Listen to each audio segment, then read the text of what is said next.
Good evening, guys. Good to see you. We have Walt Rogers, Troop 1351, Daryl. You are on panel already, so that's good. We have Phil and Clan Wolf, and we have Shannon. Good to see you. And CR. Always nice to see you. So, how are you doing, dear Love Survival? Taking each day as it comes. Yourself? Well, I manage. Yeah. Well, we've got a bit more sunshine in the UK, in London, so that's a bit more positive. A bit of sunshine is always cool. Yeah. And Bobby is in the house in Sandy Serenity Corner. Good to see you, ma'am. Good people begin to popping in. That's awesome. And I hope CR has some coffee ready because I always know that CR needs coffee. And he needs food if anybody talks about food. Yeah, yeah, that too. Bob is waking up. Okay. And Tracy's local learnings. Good to see you, ma'am. Always nice to see you. And KP Heathen, good to see you as well. And we have 14 in the house at the moment, so that's awesome. And I believe PV will pop up in a couple of more seconds. He usually do. Uh, Today's topic is basically how to be a shadow, stealth tactics, and using PATH, path. But before we get into this topic, I just want to explain a little bit on how I came up with this topic. For one reason, I watched a video with Reliable Prepper, and he talked about guerrilla tactics and path. Okay, PATH. So he explained the path, but guerrilla tactics, it's not about the guerrilla warfare or anything like that. It is how you move in those certain things. Okay. So he gave me the idea for this topic, and here we are. So this gotta be a real fun ride. I think he's shadow. I think Keith is behind you. He's one of those shadows behind you there. No, that's not him. I thought he was going to pop out from somewhere. Yeah, probably. But anyway, thanks guys for popping in. I appreciate it. As always, it's always nice to see you guys again. Always good to see you, Shadow. Yep. Yeah, and when speaking of the devil, now we have PV in the house. Oh no, he's not the devil. Don't say that. Sorry about that.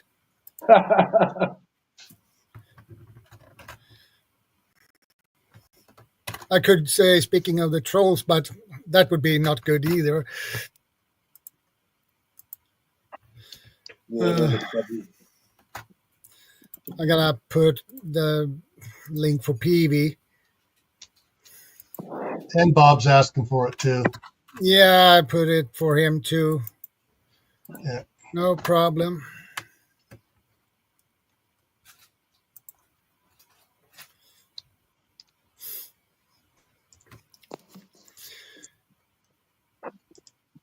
They would prop up.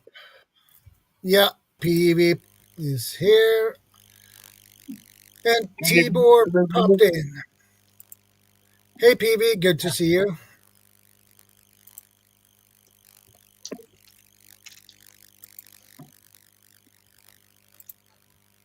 no sound. And We have wrong one. Hey, Emily, good to see you.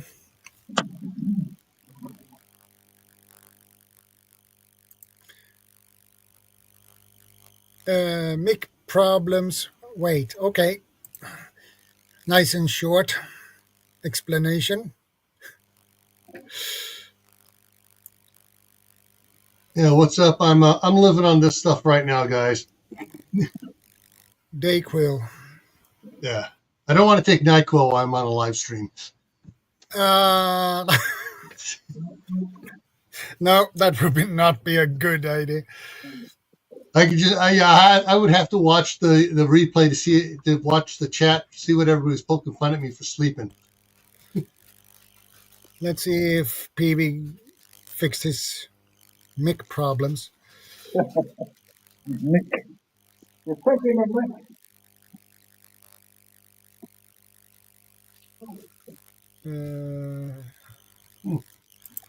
Emily says, Dayquil, you're fine.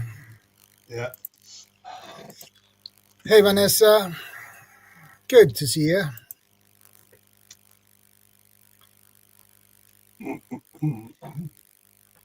And now we're waiting for Bob. I sent him the link, so...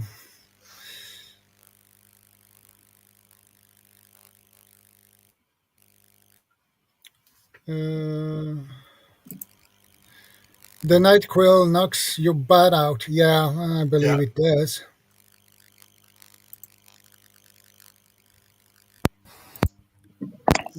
In fact, the grandkids brought this head cold thing home from school on Monday, and they gave it to me on Tuesday.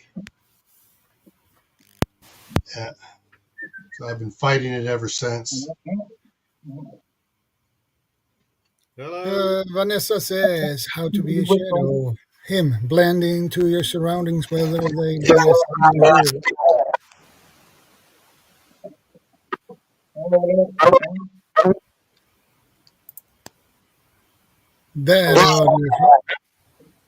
that audio sounds like. Hey, Bayo, good to see you.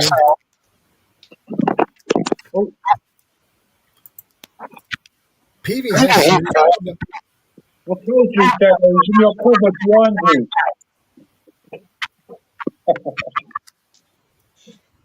Yeah, he has problems.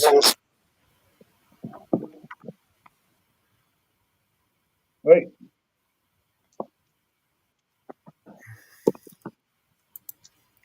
Yeah, there is Bob. Good morning, all. Morning.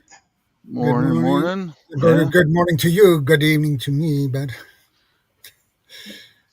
Oh, Lord. Stealth kind of stuff. I'm pretty good at that, or try to be. Well, one small example you can do frequently at home is like these documents here from my wife's cardiology education. It's got her name and address all and her title and all that all over it.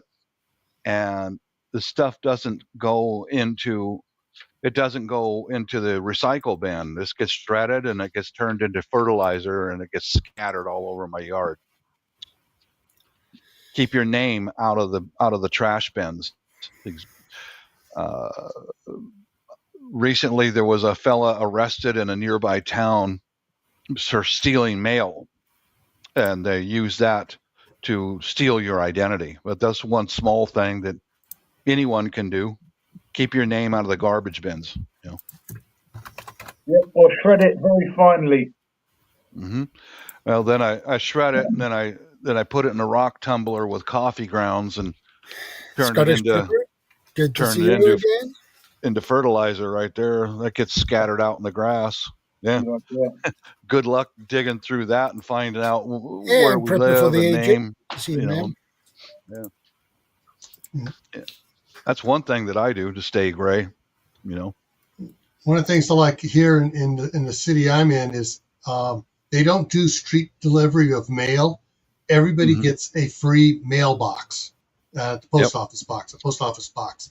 So nobody can steal it other than the postal worker. Mm-hmm.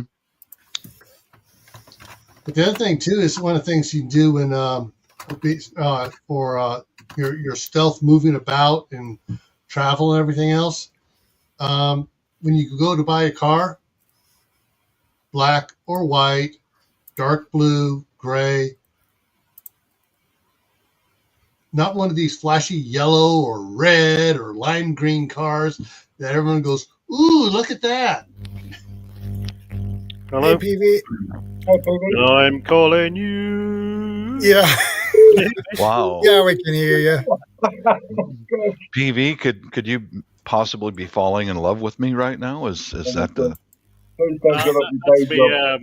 That's me Mars Attacks theme. Oh. Hey, Nancy, good to see you, I got man. an old record player, right? And Pow! I thought the one record I've got to get is Slim Whitman. So Oh yeah. I hunted high and low in loads of charity shops and I found it. Did you really? No way. No Every way. time when I'm playing the music, the first record that goes on, I know I'm calling you. Oh, that's hysterical. You just made my day. I love that kind of stuff. Vanessa, I will explain that. Okay. Sorry, Shadow. Go on. It's better I explain path for Vanessa and the rest of you. Path is P, primary route. Mm-hmm. A is alternative route. Mm-hmm. T is tactical route. And H is hidden route.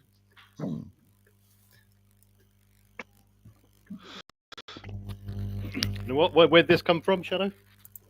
I got the idea from a reliable prepper. He had made a video and he mentioned path, P-A-T-H, and he said that, explained that P was primary route and A was alternative route, and T tactical route, and H hidden route. So is this something that he formulated himself, or was it from some other formation? He had to formulate itself because I've never heard of it in all the years I've been doing emergency preparedness. No, fine. I've never heard of it in any tactical circles or. Yeah, I've never heard about it anywhere around. Either do I. Either do I. So it sounds a bit like what you would do, PV. With your and you have your, maps of hospitals, maps of, places maybe to avoid, places that you can use, getting out of areas, certain areas are. Well, yeah.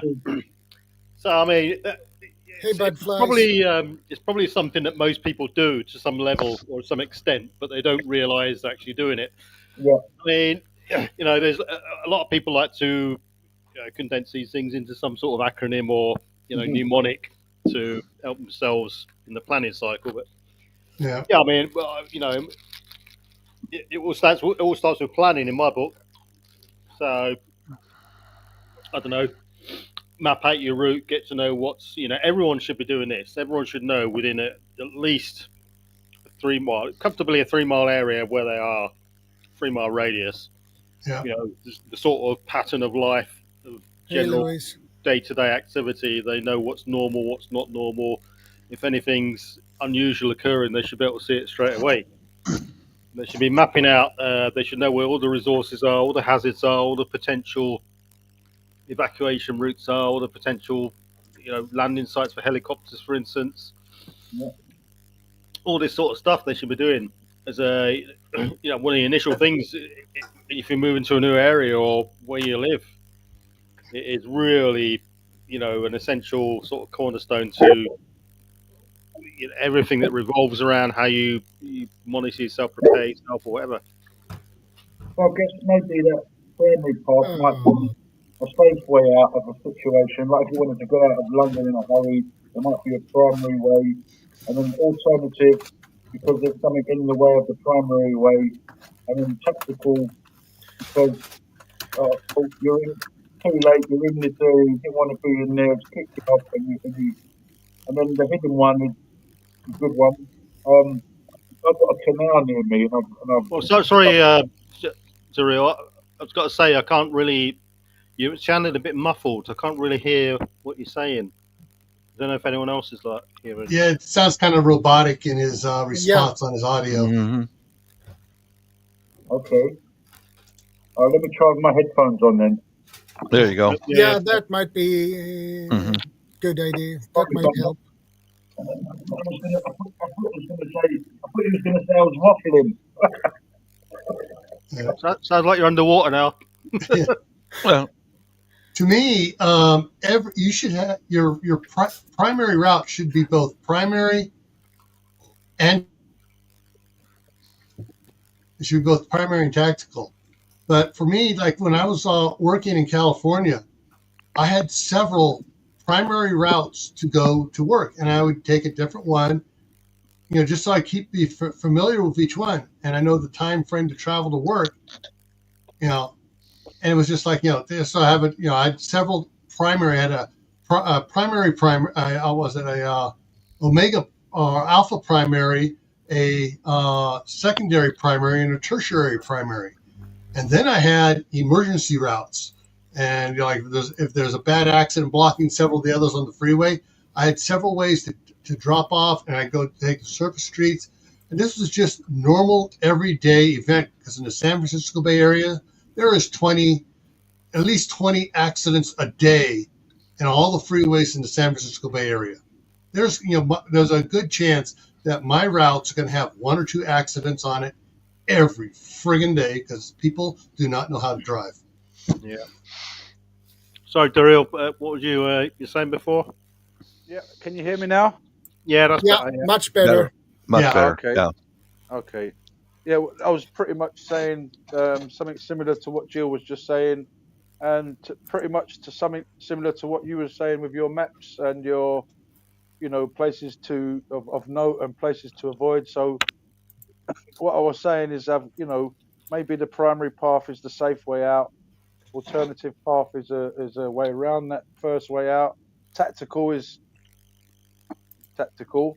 Hidden, I was going to say, I've discovered years back that I live very close to this canal, and you can actually go down in it, and I can actually get out of London through that canal system. So I discovered that.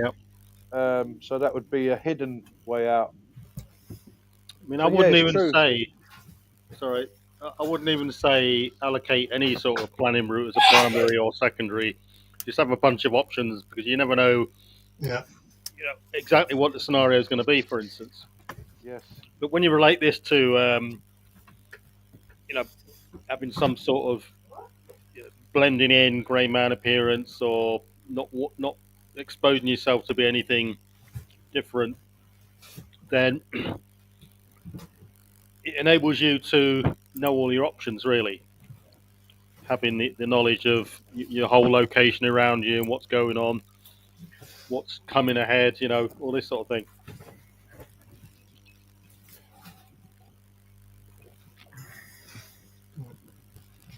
Beforehand, about 40 minutes ago, I was up here talking with Shadow, and one of the things we have in the U.S., and unfortunately, he had never heard of it. I don't know if any rest of you heard it. It's called Thomas Brother map books. Those things are absolutely amazing, and they give you all sorts of cool things. Let me see if I can share it real quick here. And I used them all. I've used them since I was out of high school. And the map books, like here's one for California, but then they have one for individual counties or multiple counties. But they all come with a blow up map that you can pull out of it, and then each one of these little red squares here on here is one of the pages out of the book. And so, these things are absolutely fabulous, because you can mark multiple routes on them. And here's like one of the maps that folds out of the back of it, so you get a wall map that comes with it. And so these things are just absolutely amazing books for giving you all the routes, and they also have in it pages, blow-ups of certain specific cities as well. They don't go in as detail as the map for that city, but they give you the general gist of that city. So it's one of those things that is really cool. And if your country has something like that, get it. Yeah, thanks, Gil. I put that on my my wish list on Amazon for King and Pierce County, Washington. Thank you. Yeah, there you go. That's the kind of stuff I like. Yeah, those books are absolutely fantastic. Yeah, we got a multitude of different mapping options, but the best ones we have are the Ordnance Survey maps, which range in scale. They're very good, depending on what you want to do. Yeah. But the general sort of Ordnance Survey land ranger maps, they'll show everything as well. And everyone should have those maps in Britain.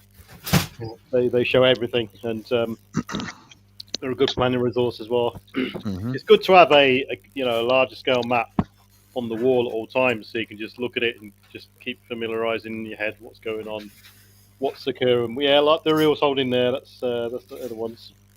Range in scale, 1 in 25, 1 in 50,000, etc., etc.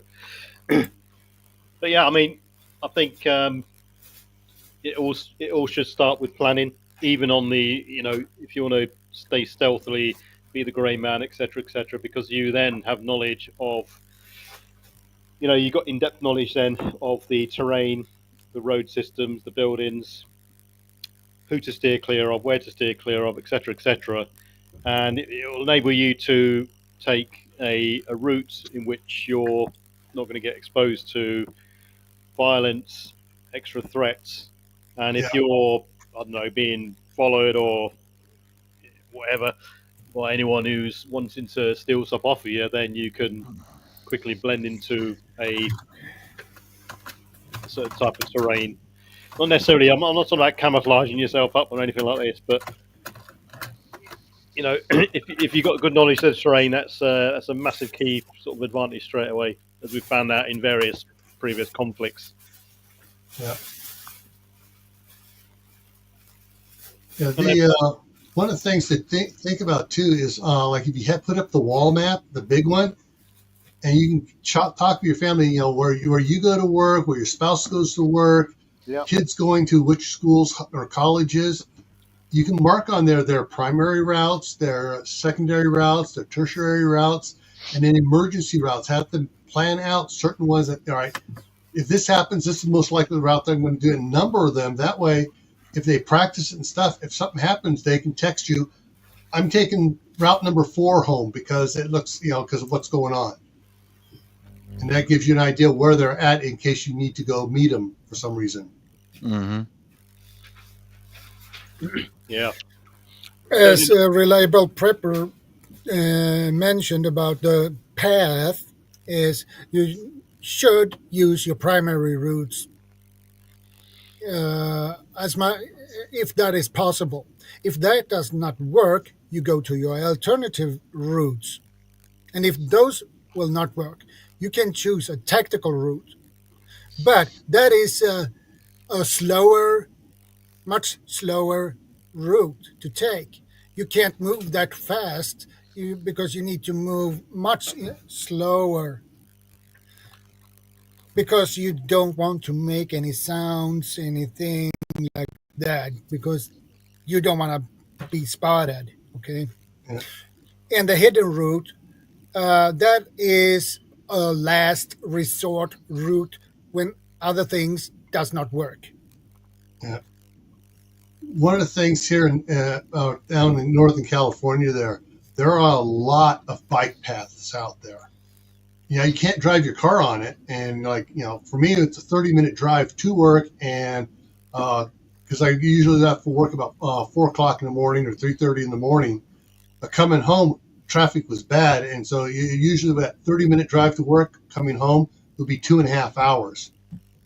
And so if I had to ditch my car somewhere, I'd be taking a lot of the bike paths and stuff to that way I'm away from where most of the trouble people are going to be at. The trouble people aren't going to be going out on a bike path. They're going to be, people cutting through alleyways and, stuff like that. But yeah, you need to figure out and don't just plan it out on the map and never use it. You go out there and use that route to find out whether or not it's a safe route for you to use. Because if you figure, I'm going to go down East 14th Street here in Oakland, and you go and actually drive it, it's like, oh, heck no, I ain't never driving this again. I definitely ain't walking it either. Because that was a bad section of town to go down. Yeah, I've got good information from local cities. Say if we have to march out of here and get to the airport, I looked up in different cities' websites about the crime areas of these small cities, and I've already got it figured out where we're not going to go. We'll go way around this small town and that portion of the town, or in this King County, Pierce County. I already know where the trouble areas are during peace times. And if things go sideways, man, just think how bad that's going to be, Oh, yeah. Yeah, I think it's not only avoiding, say, any sort of natural disaster events, it's also avoiding things like, as you say there, any potential enemies, gangs, looters or whatever, and checkpoints and things like this. I mean, we during the last, the Red Dragon virus that just hit us, there were people. I could hear people talking to other people in our marina, saying, "Oh, you don't want to go down there. There's police up and down there, and they're stopping people, asking them where they're going."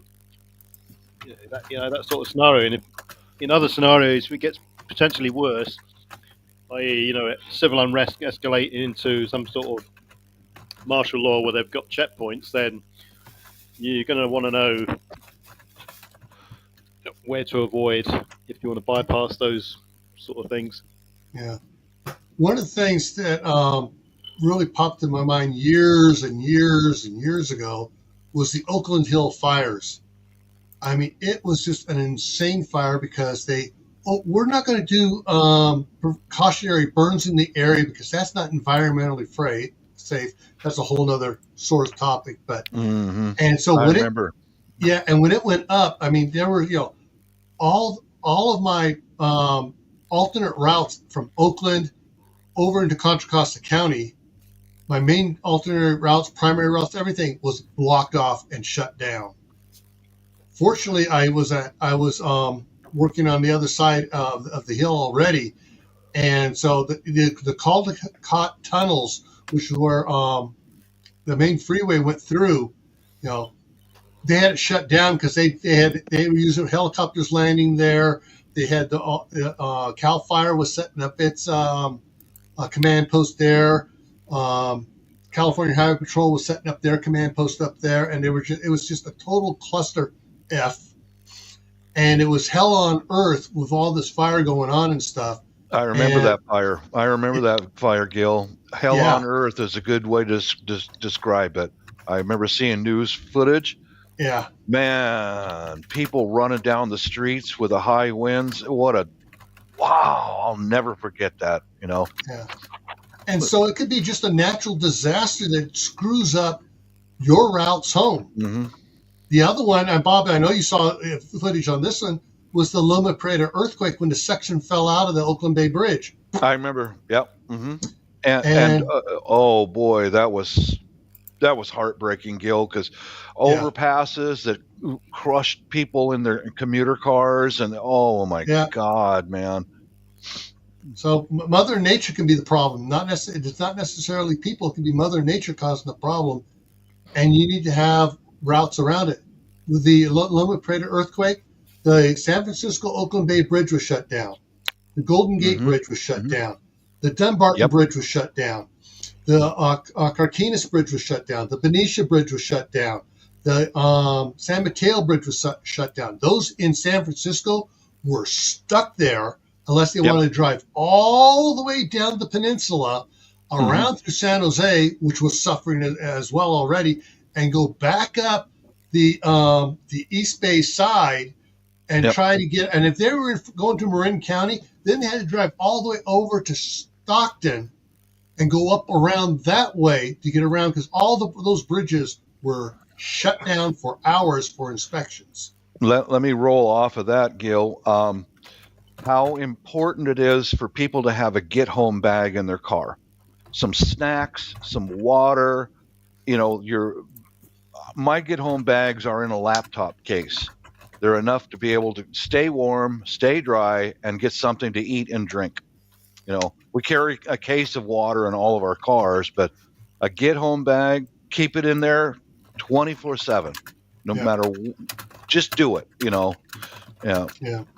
And you want your get-home bag to be kind of like nondescript, non-attention dry. You're not going to have this big old huge massive backpack in the middle of the city. That's right. That's why ours are in a strapped laptop bag. It's got some chem lights and a little bit of stuff, just enough to give your body some energy to be able to keep walking if you have to, or sleep in the car if you have to. Yeah, good point. Make sure it's nothing that screams, get home bag. It's just a laptop case or a small gym bag, something that looks like you're walking to the supermarket with.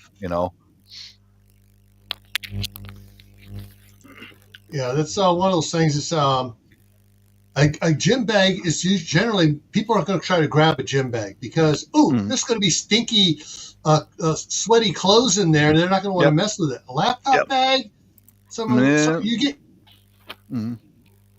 You're going to have idiots going to go, I'm going to steal their laptop. But and they get a bonus with the other stuff in it. Yeah, and so something that's small but large enough to carry enough food and other supplies in there to get you home. One of the things you should have in there is a couple of those little, I don't have one sitting here, the little wrapped up space blankets. Got them. Yep. Because already got that. Yep. Those are going to be kind of disposable, because you just need to keep warm. That if you're stuck out there at night, you're going to need something to wrap up to reflect your body heat back at you. Yeah. What I keep in mind also is a couple of large green trash bags. Yes. And because of this climate here, with climate differences, our weather here is just like London and Great Britain. It's rainy. It rains all the time here. So you just take out little fixed blade knife that's in the get home bag, cut a slit in it, a couple more for your arms, throw that over your body. Hey, Mrs. Anilla. Prevent you from getting into hypothermia. Yeah, good call about having a get home bag, and also having a map inside that get home bag. Yes. Of all the alternative routes that we were talking about, and perhaps having the items in the bag as well. If you've got to, if there might be a change into different scenarios, be it tactical, be it hidden, be it alternative route. Yes, I did play cricket in my school team, and that's why I called the phone twice, although it's gone a bit funny now. Anyway. Yeah. One of the things for your get-home bag is if you laminate a map that covers just the area to get from where your normal place you're going to be at, work, college, wherever it is, and home. And don't draw a route to your house. Right. Mark certain key points where you're going to deviate from like get off the freeway here at the 13th Street exit, and put a little mark there that no one's going to understand what it's for. And you mark key points on that map, so someone's looking at it, they're not going to know what the heck it is, what you're talking, why these marks are on there. Just make little small marks that you know what they are, but no one else does. And then you laminate it. And then, though it's waterproof, so if you're stuck out there in the rain, where you haven't used the garbage bag as a raincoat and stuff, you can look at your map and make sure you're doing stuff and put it away. CR said the space blankets are kind of They're noisy. noisy. Well, Yep. you're not going to be using it until you're bedding down. And so you're going to find a place, you're going to get it out, open it up, and then hunker down for the night. Okay, I did. I'll type in the side chat here in just a second, but topo maps of my hometown, right? Yes. There's 3 different styles of just my hometown. For a regular paper map is about $30. A polypropylene map is $43, and a Tyvek map is $48. Those are rain resistant. They won't. Well, they're not paper, so it can get wet, and you're still good to go. So, but just I'll type it in the side chat. Topo maps. Check that out. Yeah. On Amazon. Yeah. And here in the U.S., you can go to the USGS. You type in USGS topo maps, and you can buy a lot of the maps there. And they'll also tell you where you can pick them up locally as well. So yeah, the cheap way of doing it is, depending on what type of map you want, look at it online, print it off, and get some Fablon, and just Fablon it yourself. Cheap and cheerful. One of the things go ahead. I was going to say, I think one of the things people should be looking at is, it's pretty an obvious thing to say. It's not standing out from the crowd.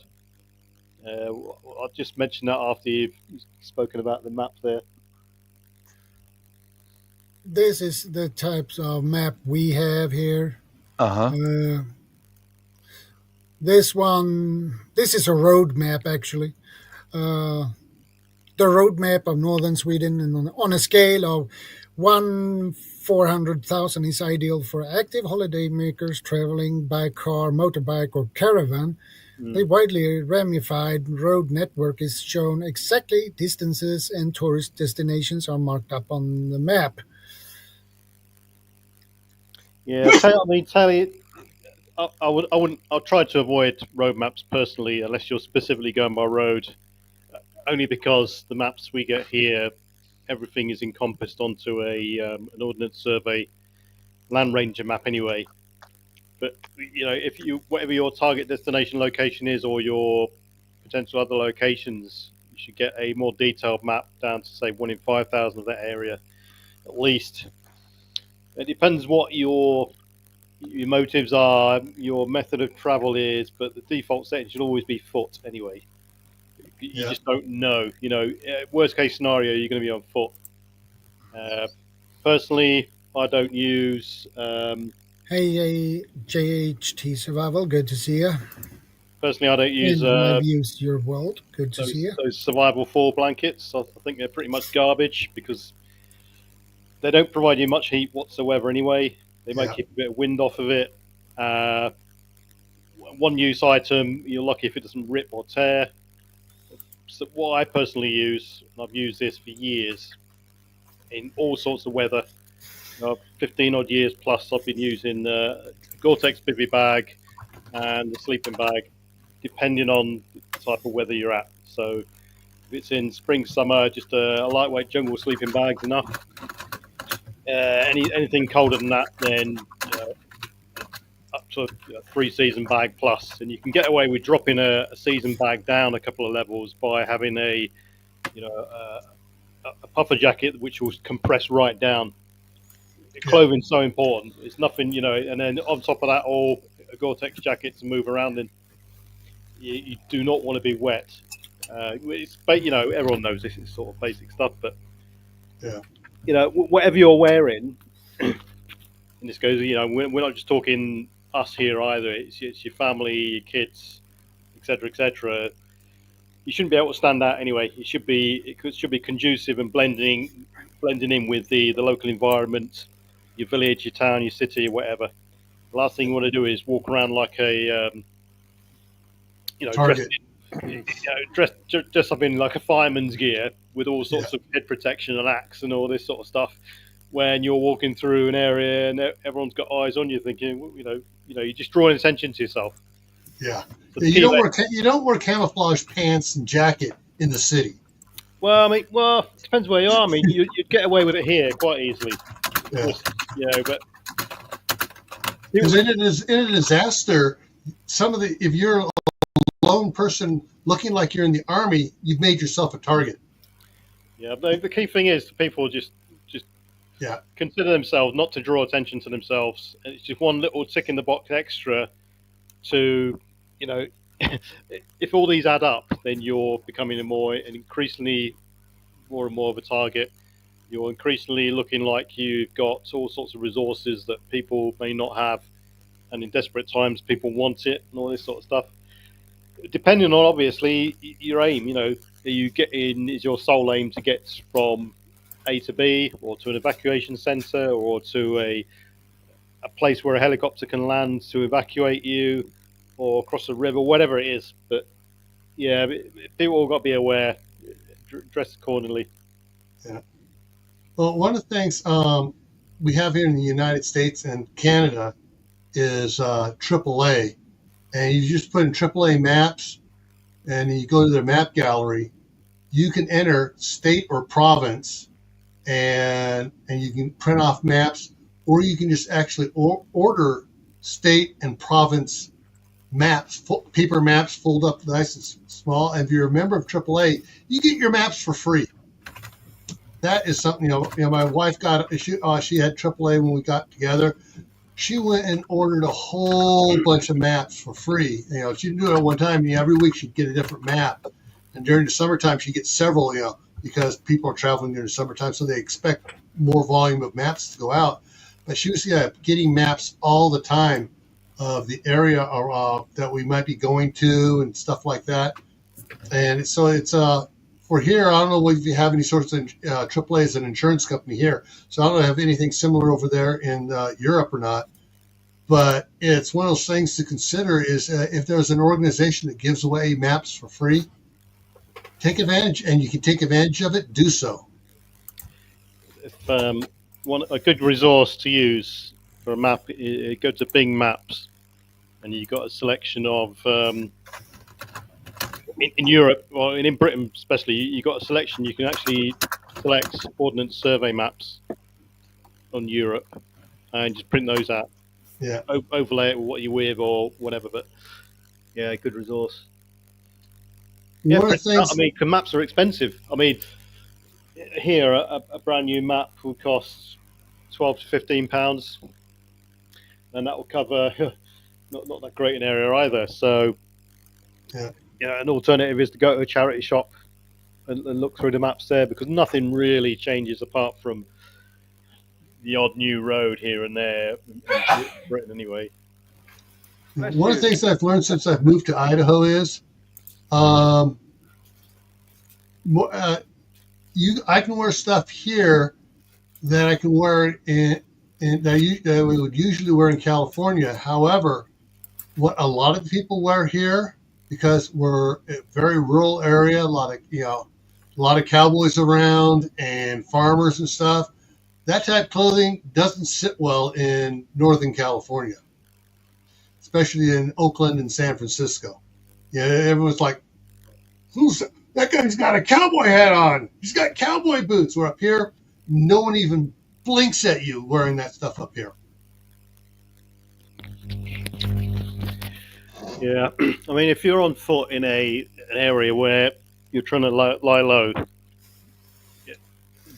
probably the worst scenario you could be in would be to have young children that don't know any different. Yeah. The kids start crying, the kids starting wanting to run around and do things. You've got to. This is when the family unit comes into effect, where you've got to have some sort of practice and make it sort of a fun event. Otherwise, you could be tactical Tim in the corner, and you're leading your family to safety and stuff, but they're going to compromise you. They're the ones that are going to give you away. So when it comes to any sort of stealth movement, I'm not talking about patrolling through an area to escape or escape. That's completely unrealistic. You've got to install into everyone discipline. No shouting, no bawling, sound travels, light discipline, all this sort of thing. And it just it will determine whether or not your movement is going to be a slick one or pretty much a distressful dire one, really. Yeah. Steve at Corsair Trainers, when he moved to his new house, did several videos on that type of thing. He would go out first by himself and walk around the area, do an area survey around his house, and then he take family members out and he make a game of it. All right, what do you see? What is this during normal times? And his kids are trained to hey, he's a Marine. He's given his kids boot camp training, and Yeah, so makes sense. Yeah. so yeah, they know if there's an emergency, keep quiet, keep your head not down, but head kind of lowered and stuff, and don't go like this. Have your eyes going like that, so you're noticing what's going on around you, but your head's not going like that. So you're not drawing attention to yourself. Hey, Uncle Brian's Corner, good to see you. Uncle Brian's Corner. Oh, Uncle Brian, sorry. Yeah, it's okay. There's some in the cities. Yeah, we are used to seeing people wearing parts of camo stuff. You might see people wearing camo sort of cargo trousers, the odd shirt, but it's different if you see someone in a complete suit, the boots, the gloves, the bulletproof vest, full kit on. That's a whole lot different. So in some cases, it's okay to have a bit of camo. That's what people were saying earlier. You can get away with it in some cases because people are kind of a bit used to seeing people wearing sort of tactical clothing to a degree. But obviously, if you're so just be wary of what you're wearing. Yeah. Where. Yeah. You don't want to go out in full battle rattle. Yeah. I mean, in the initial stages of any sort of big event, let's say, I don't know what it is, whatever. The early stages, it's not going to really matter at all. It's going to be everyone sort of getting out of the immediate danger zone. So no one's going to be that concerned. As time goes on and things settle down a bit, and the realization kicks in that resources are starting to get a bit low, there's no long-term prospects of recovery or getting back to normalization very quickly, that's when eyes start to shift on availability, resources, threats and opportunities and all this sort of stuff. Yeah. So changing your routines, changing your. Well, yeah. So like, if you regularly go to, I don't know, a river to go fishing, or if that's part of the plan, in immediate sort of aftermath of any sort of event or situation, no one's going to be that bothered. As time goes on, other people may want to use that river for water or fishing as well. So, you've got to be very wary that other people in the vicinity, they might want fish that you've caught, or they might want to take the shirt off your back, for instance, or whatever it is. But as time goes on, it gets more precarious. Yeah. I like what Vanessa Kitty said there about utility cargo pants. It's the tan or the dark blue or the just solid color cargo pants is quite popular, believe it or not, in the San Francisco Bay Area, and especially with the high school kids and college kids, because they can stash all their stuff in there, and that is not uncommon to see. What's uncommon to see is the cargo pants in camo. But if you have cargo pants and you have stuff in your pockets and stuff, you're not going to be that in there. You're not going to be that much out of the normal.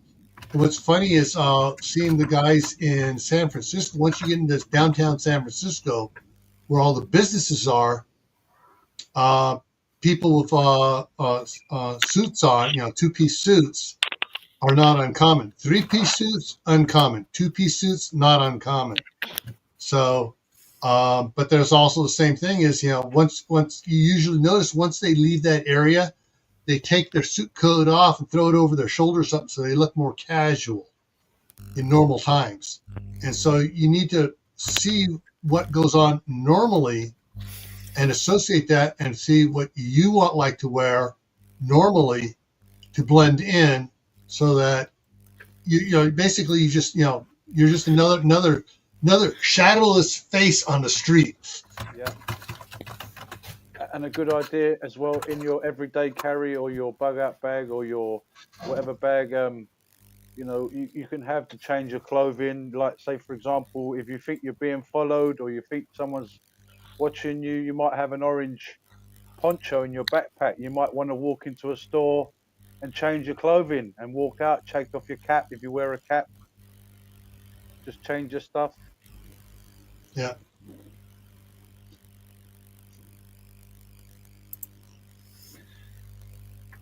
Pockets, bags, etc. critical for carrying gear and necessities. Yeah. Yeah, pockets are good. Yeah. Yeah, I like cargo pants because Yeah. I like the pockets Yeah. on the legs.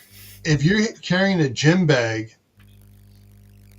one of the things that most people realize, because they've had gym bags stolen, you don't carry it over one shoulder. You carry it the strap across. So if someone sees you, they're gonna, I can't just grab that and go. If it's just on one shoulder and you're kind of and so straps just over that shoulder and your bag's on the same side, they realize they can run by and just grab and run. So if your get home bag is a gym bag, when you're wearing it, wear it so it's strapped across your body, not just on the same side the bag's hanging from. They've done this program in the UK. They've done a documentary and they tested out a situation where a guy in one scene, there was a guy wearing jeans and a t-shirt, and he was in the city of London, a very sort of posh, well, kind of a lot of city people walking past and going past. So they put him in jeans and a t-shirt, and they had him sort of pretend that he had some kind of uh, illness or something, that he was sick or something. He just collapsed on the stairway, and it took something like 6 minutes for someone to ask him if he was okay. So then they tried the same scenario, but they put a suit on this other guy. They put a nice trousers, nice suit, shirt, tie, made him look very smart. And they had him sort of crash out on the stairs, making out that there was something wrong with him. And 10 seconds, someone stopped and asked him if he's okay. So clothing can sort of change the way even passerbys look at you. Yeah. So the guy wearing jeans and a t-shirt, it took 6 minutes for anybody to ask him if he was okay. Yeah, that's one of the things here is, well into whatever event or whatever's causing it. If it's a major event type thing, one of the things we've determined that it's easier to get around is if you wear dirty, loose clothing and look like a homeless. Because most people, for some reason, it's like homeless person. No, I'm not going to look at him. I'm not going to look at him. I'm not going to make eye contact. And they just kind of avoid homeless people. There you go. Yeah. Or someone that looks a bit, cheap, like the guy in the t-shirt and jeans. Yeah. As opposed to the guy in the suit. And that's the thing too. If you wear something that you look like a homeless man or homeless person, and someone tries to ask, all right, that person you passed by there, what were they wearing? And generally it's like, I don't know, they just looked sketchy, so I looked away from them. I didn't make eye contact.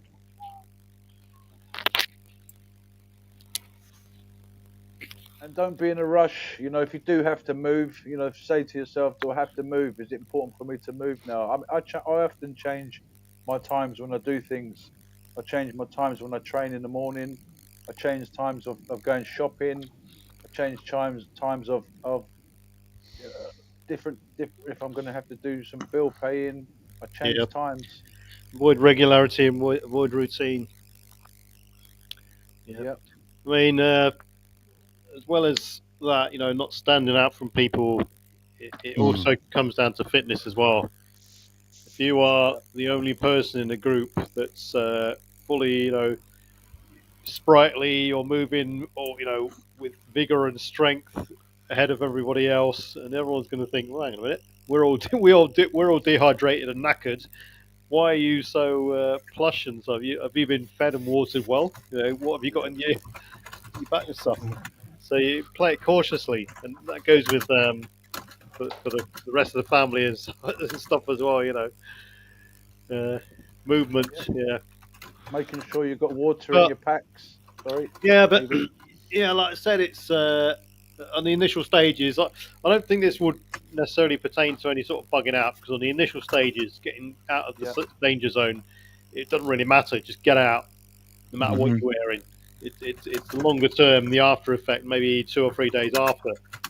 And let's say you're if you're evacuating on foot, or for instance, or you whatever, or bike or car or whatever it is, and you have to overnight somewhere, and you got a bright orange tent because everyone's got their camping gear out, then you want to start to if you don't want to be seen, blend it in, have a tarp or something over the top of it, all this sort of thing to conceal yourself away from people at night who are coming round with prying eyes, sort of thing, because they haven't got what you've got. They haven't taken the time to be, to think about a route, gear, escape, some sort of plan, some sort of preparedness regime, no water, no food, etc. And they'll quite easily nick it off you and kill you just as easy as when they're desperate. Yeah.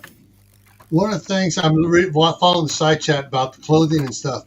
When I said dirty clothing, I'm not talking actually dirty, grimy clothing. I'm talking about clothing that's been distressed on purpose and stained on purpose. It's clean and stuff, but it looks grungy, but it's absolutely clean. If you can stain clothing with berries, you can put some some dirty motor oil on it and wash it.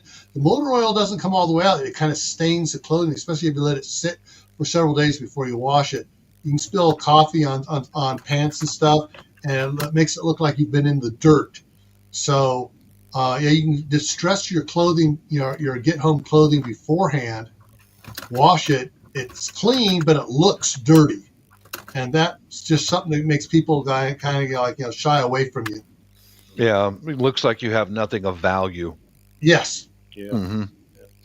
A good thing to look into for people in this sort of subject is to how people in North Korea escape, and they get through, because not only have they got to negotiate, they've got to initiate the escape to begin with, they've got to negotiate the river and so on, but there's some sort of buffer zone beyond the border in which the Chinese get paid a bounty on everyone who they dob in.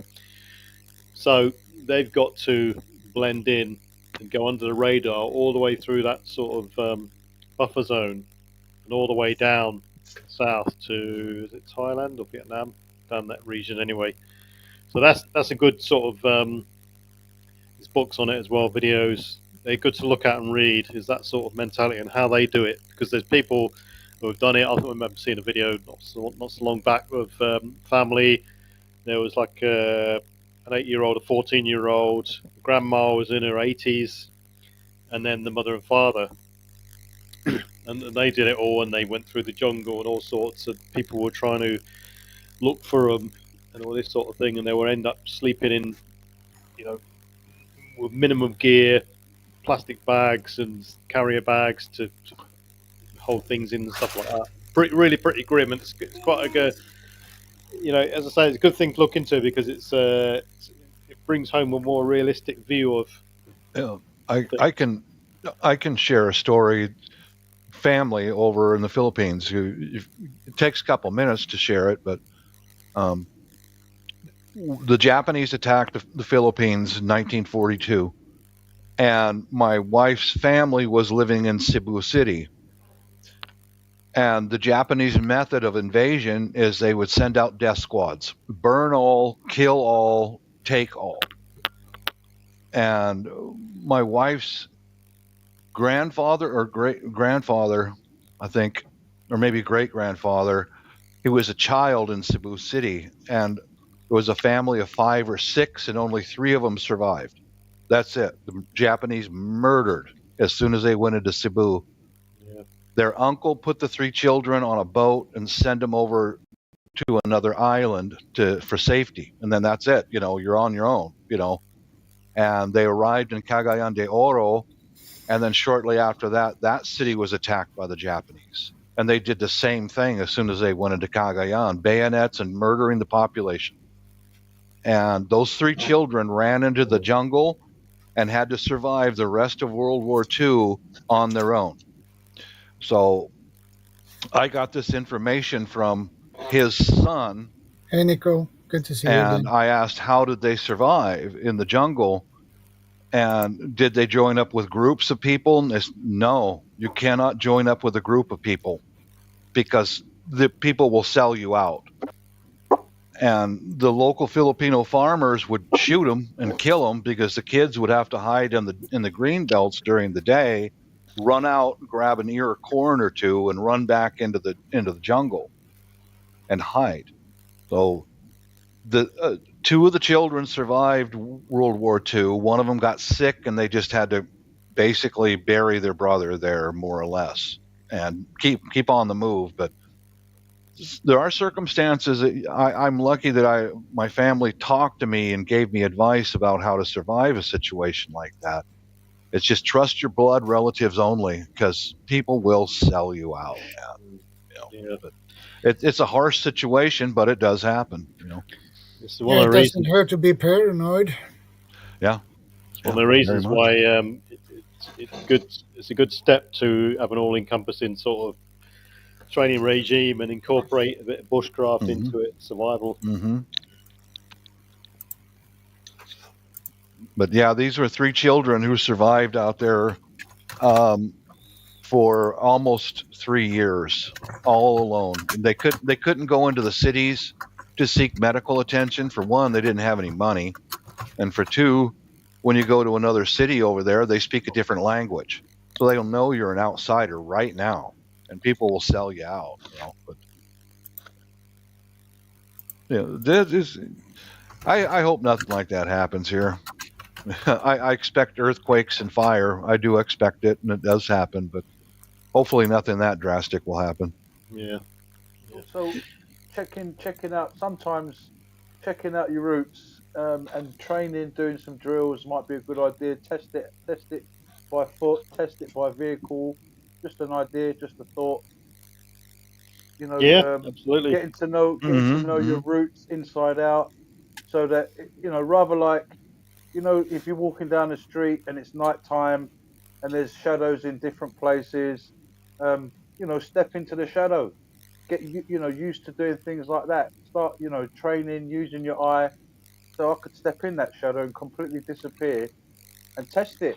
See if people walk past and see you. And again, checking your routes is a good idea. So that you know them very well. And if you do have to change en route, you might have different loads of different alternatives, not just one, because it depends on where you are. If you're in a city, there could be lots of different situations that you might want to avoid. But if you're out in the countryside, you've got more space. Yeah, and don't forget the situational awareness as well. Yeah. It's easy to forget about that one. This day and age, we got the additional threats of trying to avoid anyone with some sort of thermal imaging equipment and night vision as well. Especially night vision, they're 10 a penny nowadays. Pick them up so cheap. And Generation 3 scope or bino or monocular, anyone could pick them up for $150, £100, and so on. Really cheap. It may not be very effective in the long range, but when it comes down to light discipline, this is why light discipline is so important. The fact that if anyone, if anyone has got this equipment, just try this experiment. Walk out to a really long way away, and get your friend or whatever your target to light up a cigarette and then take a draw on that cigarette and see how much of a beacon that it emits. And thermal imaging is a completely new ball game as well. The availability of thermal imaging equipment nowadays, $200, you can buy one on Amazon that attaches to your phone, and you can look out and survey an area up to 300 meters. You'll quite easily see all sorts of things, people, wildlife, etc., etc. And it's quite hard to mitigate against as well. Perhaps maybe learn as well different ways of maybe avoiding thermal imaging as well, perhaps. Yeah, exactly. Yeah, know how to counter it. Yeah. These are good binoculars. I use these for coyote hunting for years. They're Steiners. They're made in Germany. They got good glass in them. Yes, Steiners. Something like Steiners is good quality. They are. Yeah. I paid for them, but I used them for hunting coyotes in eastern Washington for a long time. We believe you, Bob. We believe you. We didn't think you stole them. No. Anything that's made in Germany, you're going to pay for it. But good stuff. Steiners are expensive. But these will fold up into a little bag I can put on my belt, or almost in like a jacket pocket. Yeah. And let me get see if Amazon sells something to an equivalent of this. Just give it a price range of something. But when I buy glass, I buy good glass.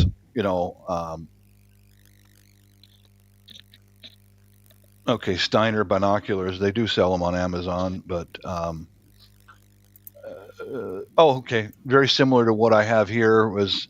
They're $192 right now on Amazon, similar to these. But yeah. I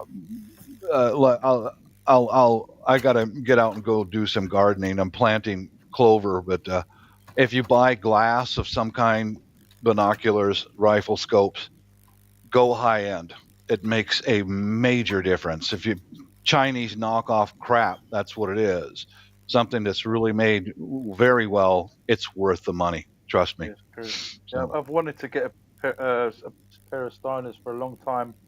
I've got these ones here. Just quickly show you. Cheap and cheerful from Gillett. Yeah. I mean, I've took them to places, and used them quite a lot.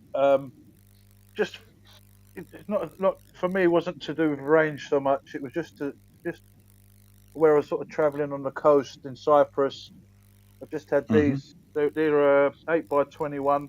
They work quite well, but like you're saying, the Steiners are a whole nother level. But having basic ones, like PV was saying, it's better than nothing. Like the thermal stuff, what PV was saying, these are my basic ones. Even having this basic ones in the city as well, you might want to look down the street. Cheaper ones you probably find. The cheaper ones you probably find if you knock them or drop them or bang them, you'll end up with cross-eyed binoculars. Yeah, which is not effective. That's true. And, that's one of the reasons why I use a monocular. One of the big mistakes people make is they try and get a set which are too powerful. The magnification's too great, and you don't really need something like that. Let me see if this is my pair. No, let's see what you got, Shadow. A sec here. Go back to their channel. There you go. Nice compact. There's a difference between hunting binoculars and big binoculars. Hunting binoculars are what you want. And good glass in them, and take good care of them. Yeah, exactly. Yeah, I do. Mm-hmm. I've had these for many years, and I've still got them. I haven't dropped them. Got to just be careful with your stuff. Sorry, Bob. Zeiss is a good brand. That's German. Swarovski, that's a good brand. It's Polish. Bushnell is good too. And so is there's another one scope that I've got for one of my long range rifles. It's an American made. I can't recall the name of it right now, but just to say again, the brand on this one is Zenith. Yeah. If you buy glass, get the best you can afford. Leopold scopes. Leupold, yeah. I've got a Leupold tactical scope with the mil dots and all that for I've got a long range. It's a sniper rifle. It's a proper sniper rifle. I hope I never have to use it, but I can, and I know how to use it. It's got a rangefinder built into it and all that stuff. But, let me go see if Amazon's. I just use Amazon because it's a standard. We'll see. Swarovski Mark binoculars. Bushnell is Yeah. a binocular brand. Very good one, Very good one. inexpensive. Mm-hmm. Oh yeah, here's Swarovski. Yeah, the same thing in Swarovski is $949 US. So, but Oh Lord, my gulai. I've got a Swarovski scope for one of my rifles. That's, dude, you can count the leaves on a tree, 200 yards away. That glass is clean, man.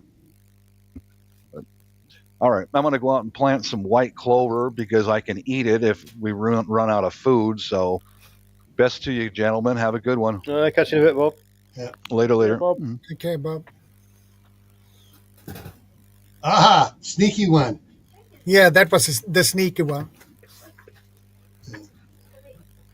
Kind of little monocular there. Yeah. Yeah.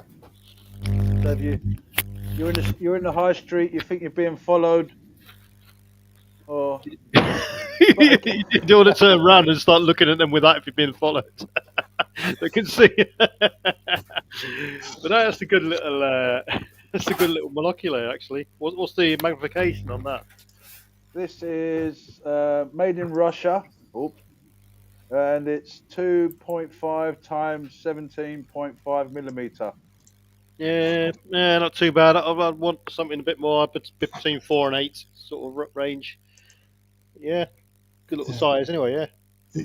Back when I was a kid, I'm thinking back in the 67, 68, my parents bought me and my brother each a pair of Bushnell binoculars. I still have them.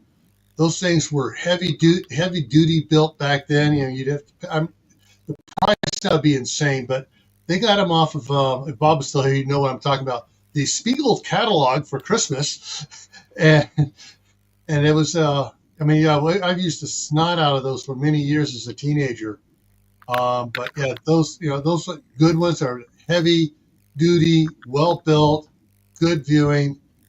But for my scouts, when I was the scoutmaster, I'm looking it up here, from Harbor Freight, and all the Harbor Freight haters can yell now. I got a binocular with a tripod. It was like $10, $9.99 or whatever.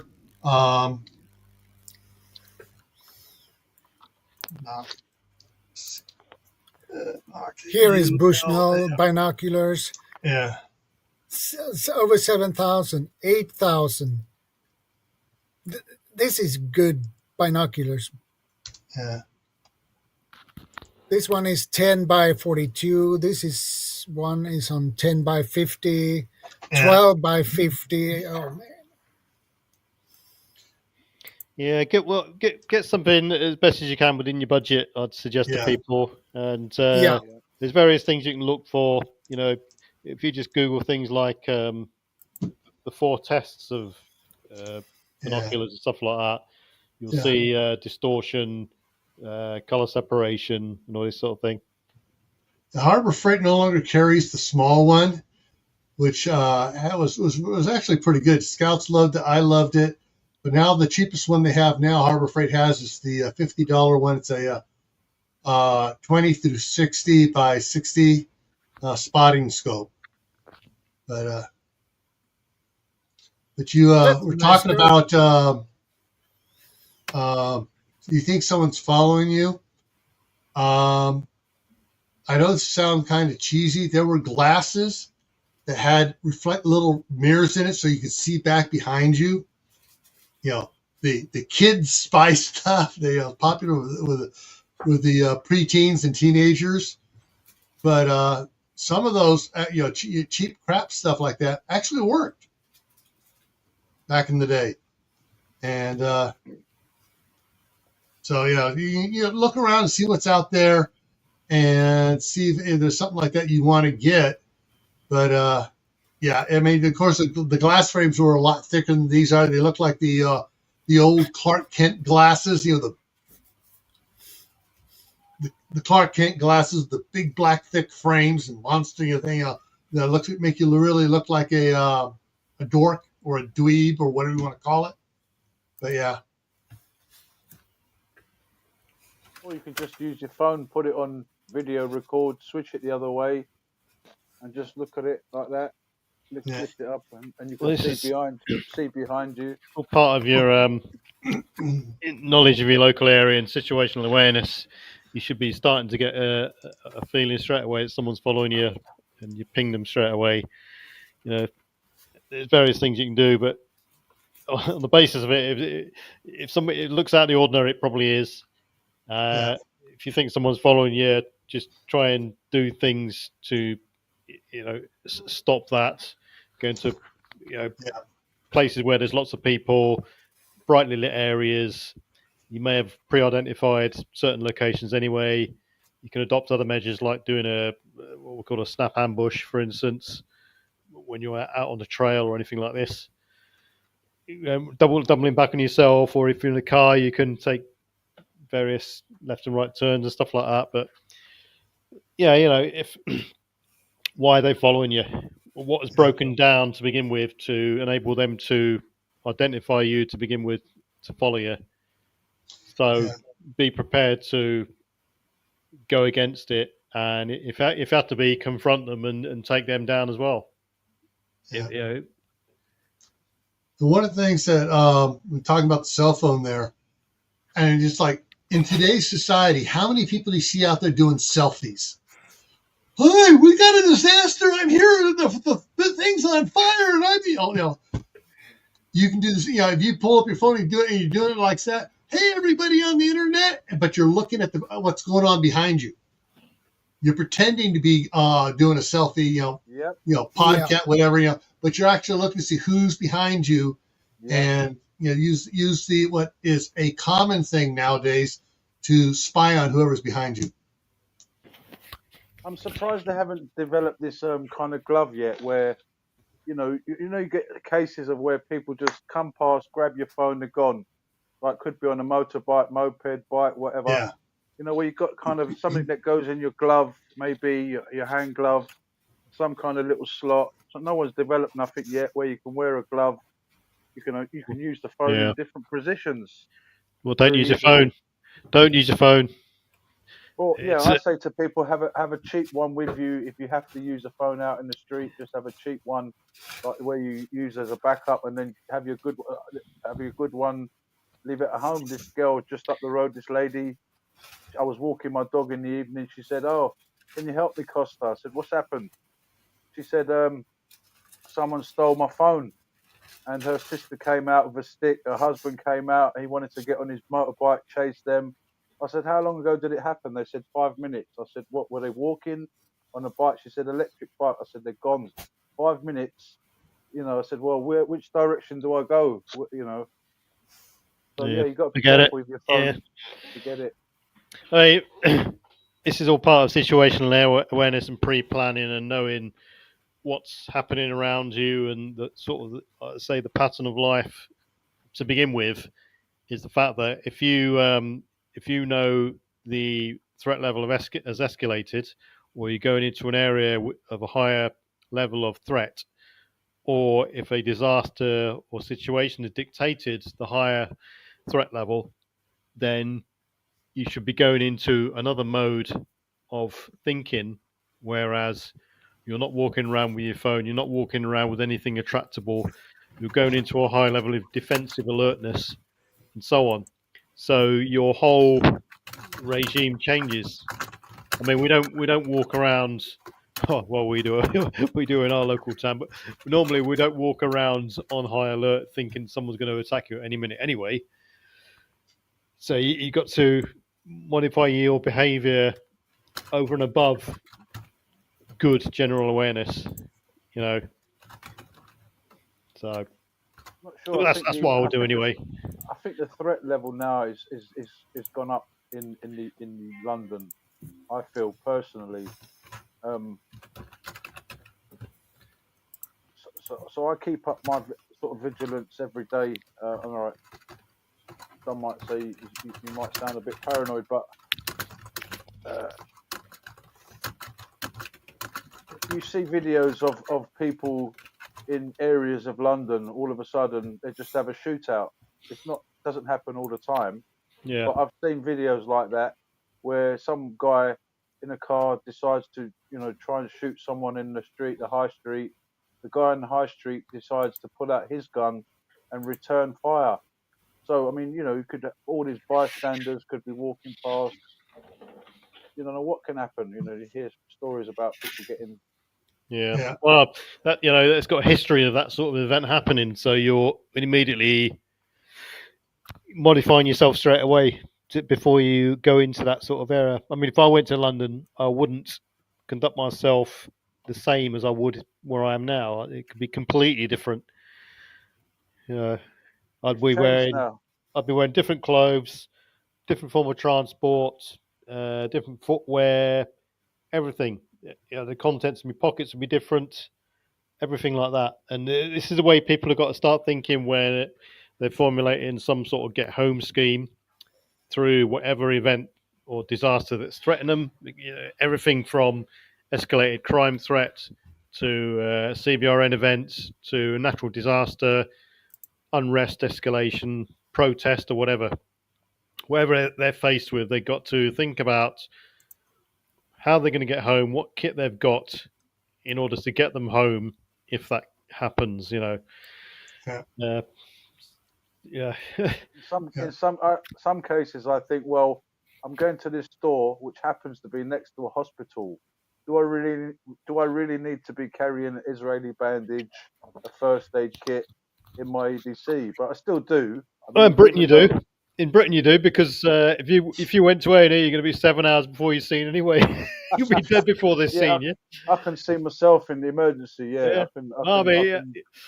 I mean, historically, 90% of survivors in most disasters are treated by, I'll say the first responder, but the first responder is other people on the ground. Yeah. The emergency services are going to take hours and sometimes days to reach people. Yeah. It depends on accessibility and resources and the amount of casualties and so on, how widespread it is. So you got to incorporate it into your sort of threat assessment and what you're faced with. And people have got to remember it only takes a couple of minutes to bleed to death, and that's it. Just try to Gone. judge the situation. Try to judge the situation. I mean, in some cases, it's very extreme what we're talking about because there's so many different things that can happen, and there are cases where Jill's saying yes, it's a good idea to use your phone, and in other cases, we're saying it's not a good idea to use your phone. So just use your head. Obviously, if you're in a big crowd of people, there's loads of people doing selfies. And There's tourists Hey, around. There's like hundreds of people and you've got your phone out and you think someone's following you, fair enough. But in another situation where there's a scarcity of people, you're on your own with your phone out in your hand. Yeah, you've got to be more careful. So, yeah, it's if different things. well, one thing people can do is just look at a generic set of equipment, and Yeah, it will all come down to sort of the priorities of your longevity, if you like, the priorities of your survivability, yeah. and it I could, uh, sorry. a phone at the end of the day is a disposable asset. It's so fragile. It relies on the network. Um, the only real advantage of it, the real key advantage of it is the fact that you can talk to other people if you got access to the network. Yeah. The Yeah, crazy so thing about that girl having her phone stolen was she said it cost her £2,000, and she also uses it to pay stuff, and it's not locked. So not only did she lose her phone, she also had it rigged where she can use it to make payments for a bank or whatever. So I quite often tell people have a backup phone, a cheap one if you have to use it, and also have a backup wallet where you've got or don't carry any money or whatever valuables with you. But if you do, just have a sort of a backup wallet, a cheap wallet with a few quid in it. Maybe have a couple of fake cards in it to make it look realistic. And if anyone says, "Give us your wallet," give them that. Give them the cheap phone. And anyway, don't walk around with expensive stuff. People are not too clever these days. There was cases where a boxer in the UK, Imran Khan, I think what his name is, not Imran Khan. What's the boxer's name? Khan. Anyway, he was in a restaurant. He had a £10,000, £15,000 watch on, whatever. Someone sort of looked at it, and he went outside, and all of a sudden the car pulled up with a gun. Bang! Give us your watch. Watch gone. We've had loads of cases in the UK where people have had their watches stolen in broad daylight in some cases. So be aware of what you're wearing. Even people have had their jackets stolen, like Canada Goose jackets. Give them a jacket. That's it. It's like it's the when it comes to stealth, we're talking about noise pollution and stuff like this, light pollution, smells. It also, people that got to consider these days your electronic signature, Bluetooth, Wi-Fi, hotspots, and all this sort of thing. Again, threat dependent. What's interesting to most people, they find out about me is the extent I go to eliminate it. So this is my phone. It makes phone calls, sends text messages, and takes pictures. There is no internet connection on it. The GPS has been disabled. It has a cell tower spoofer on it, so they can't tell which cell tower I'm at. This one is my camera for recording videos. It has no SIM card in it. It has nothing in it. It's been stripped down, so it's just a good camera. So, and to me, anyone using their phone to pay bills, and I got in a fight with my wife about it, and finally she got it through her head, and she goes, "Oh shit!" And she took everything off her phone. You should not be using your phone to do anything internet-wise. Period. I don't give a crap how nice it is and stuff. The risk is not worth it. Especially paying by your phone, it's just ridiculous. Yes, it's utterly stupid. People think it's cool, and to tap the payments. I don't. You lose that, you lost everything. People walk around having a field day. People do it on the bus. People do it on the train. People do it in the shopping centre. It's annoying. They do it everywhere. And if they lose their phone, they crack up. Yeah. She does do a lot of online e-pay and stuff. But she does that on her computer, totally on the computer. So she can pay bills on the computer. The computer doesn't leave the house. When I do my shopping, when I do food shopping, I don't pay it with credit cards. So I don't want no one knowing what even I eat. So I buy it by cash. Yeah. I get the cash and then I buy shopping with the cash. Same here. So no one knows what kind of food I eat. Yeah. And that's one of the things that I've done videos on, is to limit your internet footprint. Yeah. And so if you're buying stuff that you don't want people to know you're buying, well, that's when you go to here. I would go to the grocery store, get some simple stuff, the normal stuff that everybody eats, and then I get $40 or $60 cash back off my credit card or off my debit card, and then I save up that money for when I need to buy something special. And if I need to buy it off the internet, I'll take that money and I'll go to the store and get one of those gift Visa cards, and I'll put $100 on it, $200 on it, whatever I need to put on it, and I use that to buy it with, and therefore there's no electronic footprint to me, and all there is a delivery address, or I set it up for Amazon to pick it up at an Amazon drop place, so there's no footprint leading back to me. Yeah. I can also do that at the going and buying ammunition. I'll usually pay cash up at the sporting goods store, and I'll pay cash for it. And you go, okay, what's your phone number? I go, no, you can't have it. Yeah. You don't need my phone number. I'm paying cash. And if people would want to send you stuff, I don't want you to send me crap. Exactly. I'm here buying something. I'm paying cash. And some of them get really incensed about it, but it's like, hey, sorry, you don't need my information.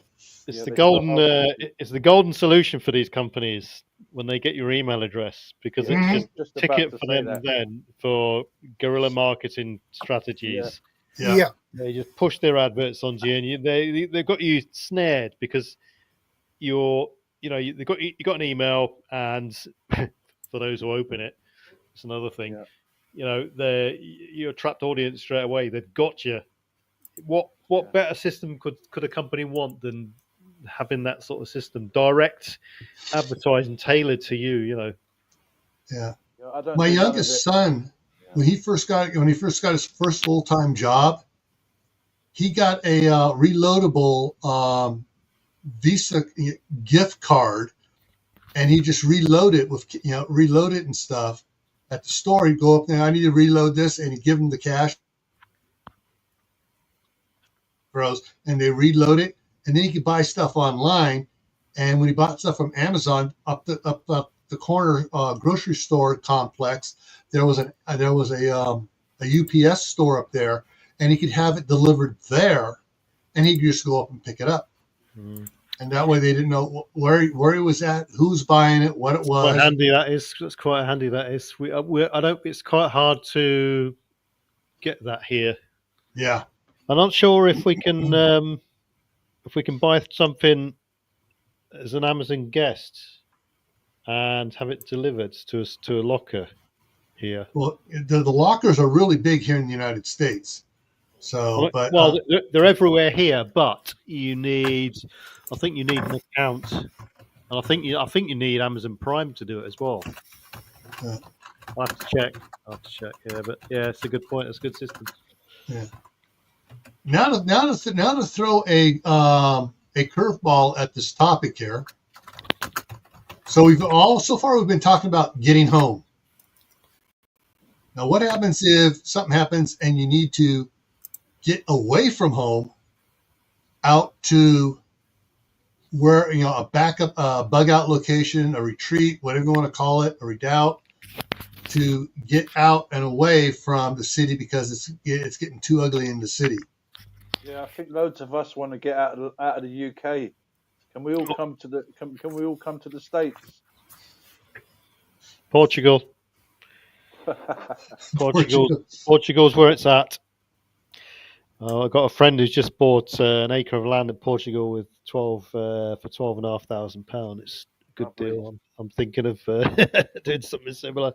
But yeah, I mean, if you have to, and not even that, it could be a supply run for something essential like medication that you've discovered it is available somewhere else. Either or, if you have to spend overnight somewhere on that route, then it's a whole host of other things people got to consider.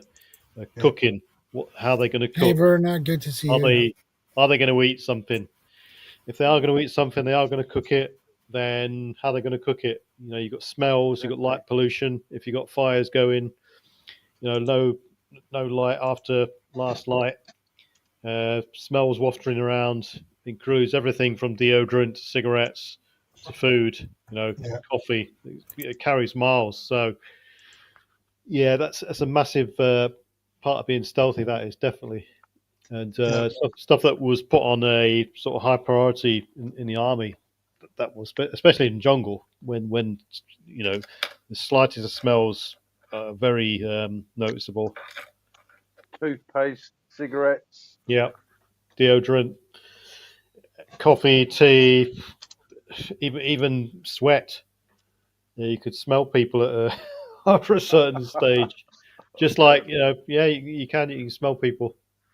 Obviously, not great distances, but you do get accustomed to it after a while. But you almost got to think tactically and like you're on a military patrol. it depends on what level you want to escalate it to. If you're in pairs, then one person cooks while the other person's looking out. He cooks for two people. If you've got any sort of gear, then you clean the gear one at a time, not both at once. You both know where you are at all times. You both got some sort of emergency rendezvous point to go to if you're separated, and this can be every kilometre or so or whatever. So that if you're separated or attacked, or you have to run away from something, then you can relocate to something when it's always within a kilometre away. And this is all sort of a pre-arranged thing that you've got to agree with. It's all the what ifs, the actions on attack, actions on attacked by an animal, actions on breakdown, actions on getting a puncture, actions on requiring first aid, etc., etc., etc. All these things have got to be thought through, and it's not an easy thing to do either, because it takes a lot of time and a lot of practice. This is something armies, soldiers practice all the time when they're out in the field. It's the basics of all. Hey, UK Urban Prepper. It's hey, the basics UK, of all. very good to see you, Mike. All basic soldiering, which basically stems from camouflage and concealment, and avoiding contact with people and the enemy and stuff. Yeah.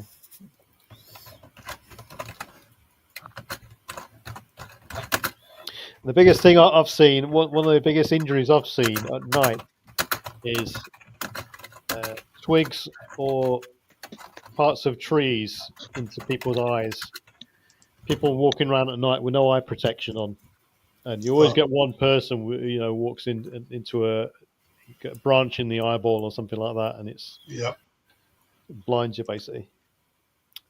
Followed by misplacing your feet at night and jarring your back, or going over on your ankle, which is quite a common one for people, especially if they're not fit. They're not used to doing this sort of thing. They're not used to overstepping, overstretching, correcting their footing when they slip in, and all this sort of thing.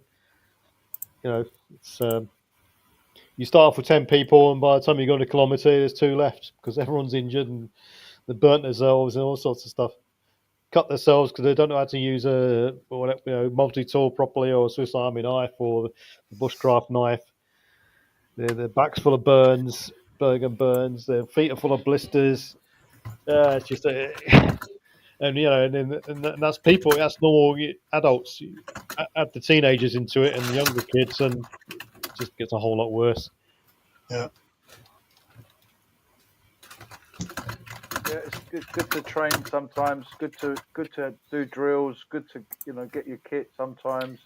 I think most of it. I mean, you can most of it is down to the individual's mindset, and if someone knows, is generally aware of their surroundings, aware that you don't shout at people or talk loudly or start laughing or joking or all this sort of thing. You're not going to spark up a cigarette at night. You're not going to start cooking at night. You're going to start shining torches for comfort.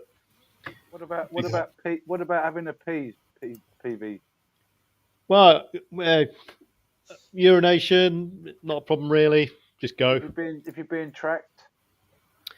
Well, if you're being tracked, it's a completely different ball game. I suggest that you'd have to be in a real dire situation to be in any sort of escape and evasion scenario. If you're being tracked, then it's a completely, you can talk for hours on that. But urination, you want to think about hygiene. Watch what you're urinating on. Don't urinate near your own camp. Don't urinate your water supplies. Same for defecation as well. Yeah. As far as smelling it, I mean, it probably would smell quite strong anyway to begin with, because you're going to be battling hydration and dehydration. So you're probably going to be, fighting dehydration, and I'd suggest the biggest problem would be urination and animals. Yeah. scent mark, because we it's our version of scent marking, I suppose. You could. One of the things when it comes to that, we're teaching the Boy Scouts is you go off the trail, you dig a small trench line, you use it, you cover it up, and then you get back to it.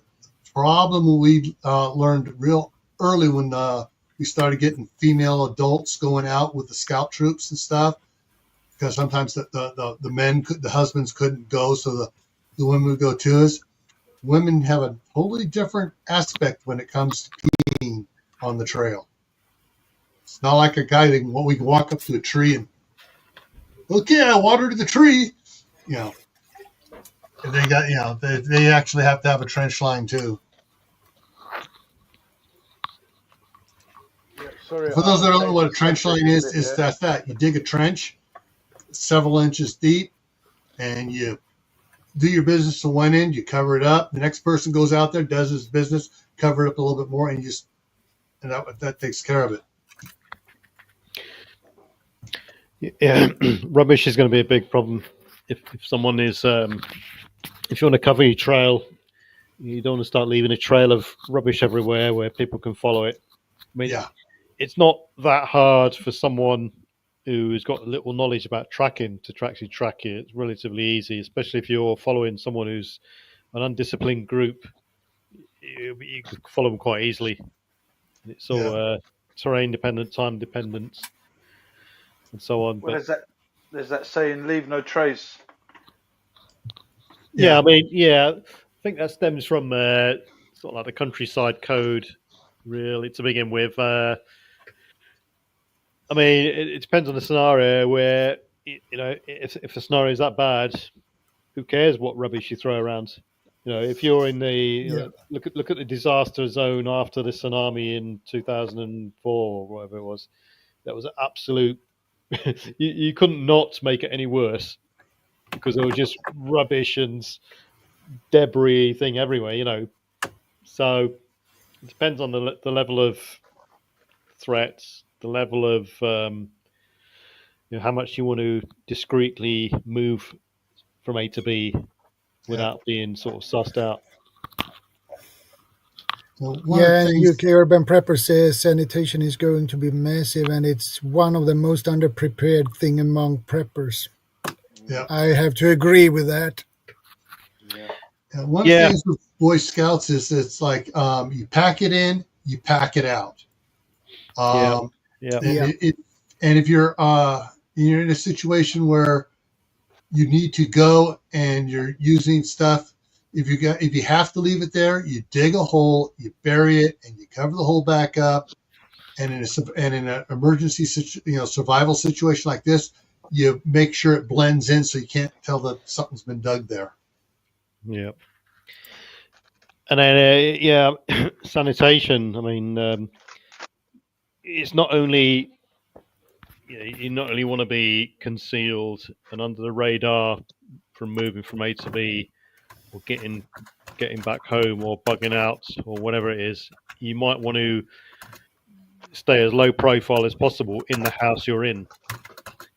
And this could stem from blackout curtains, minimal lighting, minimal use of generator, if at all, cooking smells, fires, smoke, etc., etc. And sanitation is quite a good one, especially when you come to someone who's in a city or a flat or a tower block or anything like this, because you've only got a finite amount of room to store the stuff before you're resorting to throwing it off the roof or catapulting it, or, whatever, or setting whatever your method is. It's only you've only got so much space to store it. And I think we talked about this previously beforehand. Yeah, sanitation, and before you know it, and it's remarkable how much waste people produce, human waste, and you don't need to smells and the toxicity of not storing it properly. Because if a grid goes down, you've lost all sanitation and so on. Or the toilet won't flush. Water's going to be a resource, highly precious resource, and so on. Yeah. That's one of the things that for every house that I've bought, when it comes to the sewer, I always make sure I'm uphill of everybody else on the sewer line. Shit rolls downhill. Seriously, the house I'm in here is the second to the last house. The last house is the house I bought across the street where my daughter's at, and from there it flows downhill to the treatment plant. So before it backs up into us, it's going to be coming up manholes, way down there, before it gets to us. That's just one of the things I've always had. The house in California, the hill's going like this. We're not at the top of the hill. We're at the middle of the hill, but there are several manhole covers down below us where it's going to be coming out before it backs up into our house. Mm. So. One of the problems we've got here, the location at the moment, is the drains block really quickly. We get them out twice a year to unblock them. Yeah. It's so I mean it's not ideal, but we know how to sort of deal with it. Yeah. The worst case, or you resort to other methods, chemical toilets, and so on. Yeah. If you have significant land, you can plan out ahead of time. All right, if the sewer goes down, where am I going to put in a pit toilet? Yeah. Where, because basically you're going to have to put in a small pit toilet quick. And while that one's being filled up, you're digging the deep pit toilet. My grandmother, she was born there, but my great-grandmother's family, and she had 13 boys and 2 girls, they had a 3-seat outhouse out on the ranch out there, and they had no indoor plumbing. And so, that's the they used through with 15 kids and 2 adults. They had they had a lot of people using that 3-seat outhouse, and so every 6 months they were putting in another pit toilet, moving it around. Yeah, that's the same scenario. Just about most places we deployed to in the army. There's always one hole being used, one being prepared, and so on.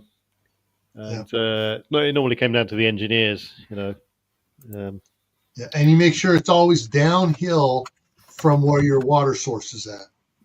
Yeah, downhill, downwind if possible. Yeah. So I mean, we worked with the Egyptians one time, and they were just clueless. The Egyptian army were just absolutely clueless. And the first week, we had to, after the first week, we had to take over our engineers because most guys were coming down with, the shit. Dysentery.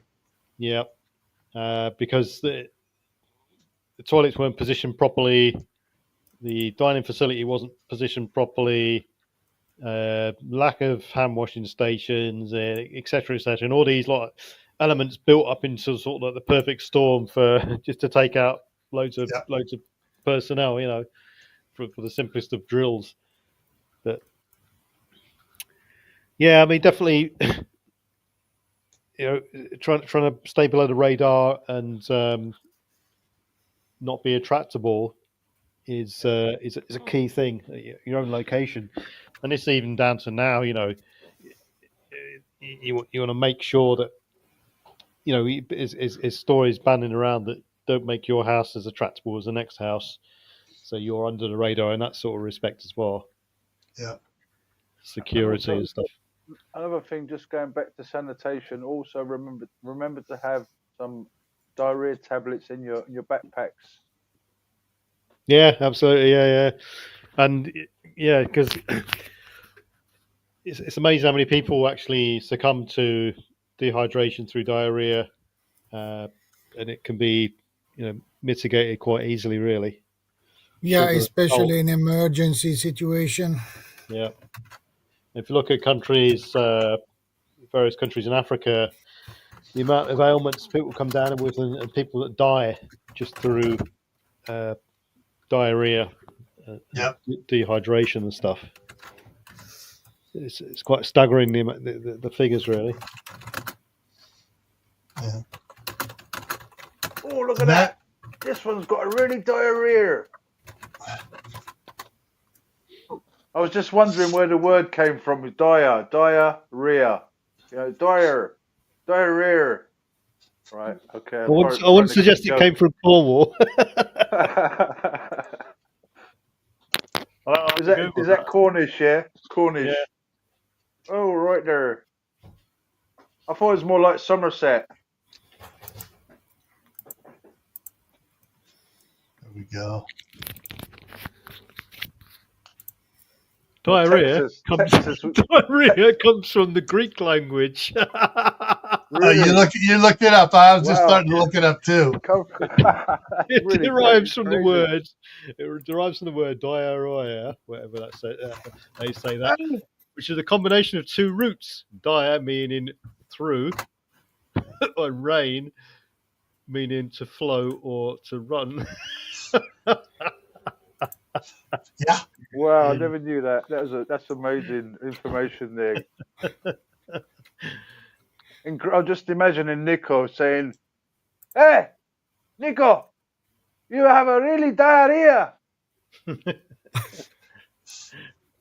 I thought it came from like somewhere like Somerset. Dire. He's got a diarrhea. I initially thought it came from like India. Diarrhea. Since though you get the term deli belly and stuff like this. Look at that Latin for squirty butt. Mad chick. Hey, Mike. Good to see you. Hey, Mike. Hey, how you doing, right? Costa's just. I've been fired. Am I going to get fired, CR? Oh no, I'm going to get fired by CR. Time for crappy jokes now. Come on, anybody know any crappy jokes? Come on, let's satisfy CR. Oh, not off top I know some dirty jokes. The little boy fell in the mud. Don't. Swedish is too young for that. Yeah.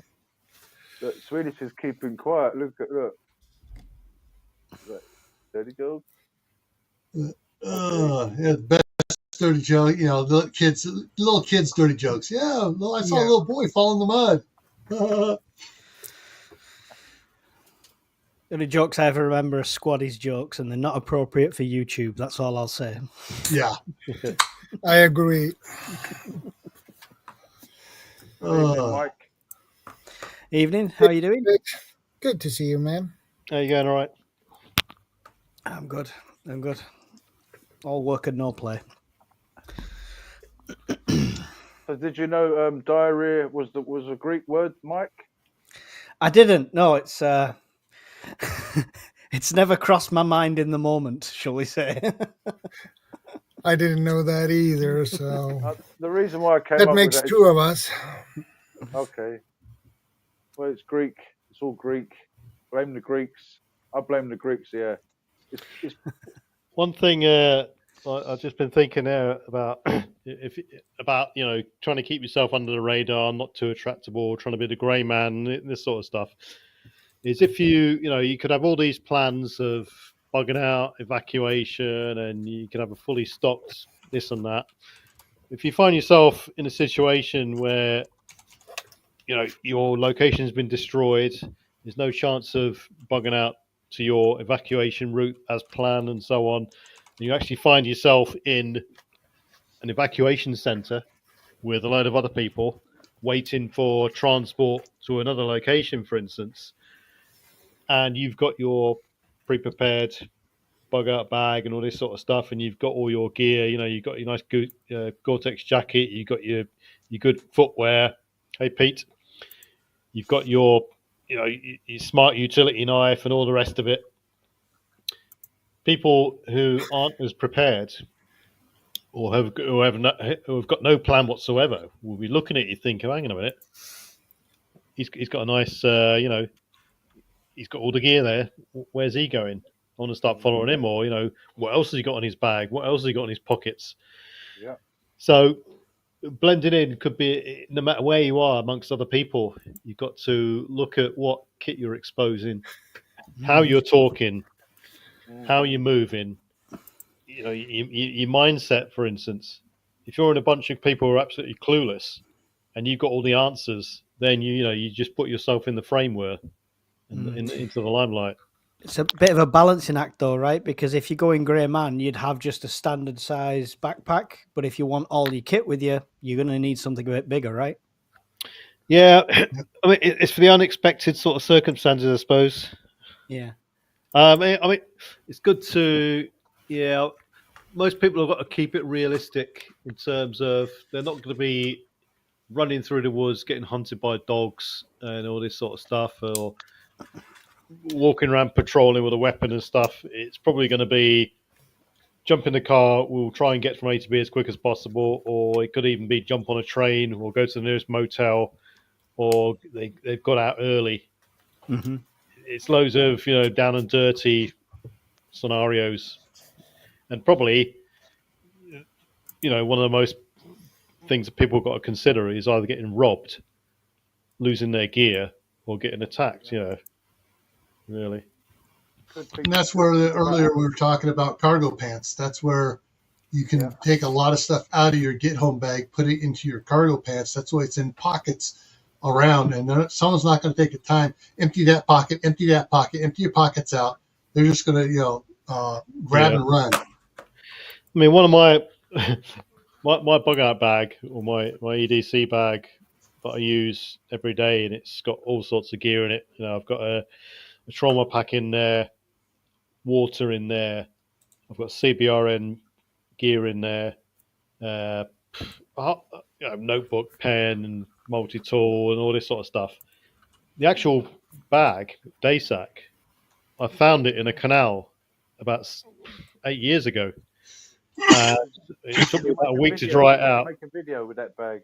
I did, yeah. You did And I specifically kept it because it's still fit for purpose, and it just looks like an old tatty bag. I would never go down, and I mean, I've considered that, but I would never go down to the nearest black store and buy a 150-pound Berghaus rucksack just for the EDC stuff. It's just too attractable. Well, so what's your theories with? I know a lot of preppers that are like 100% army surplus, so that literally as soon as it hits the fan, they're going to be head to toe in old DPM, some even in MTP.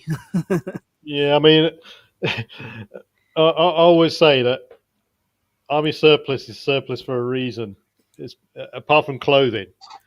Yeah, it's either beyond its shelf life. It's not fit enough to pass the grade to be sold on to other armies like Indian Army and stuff like this.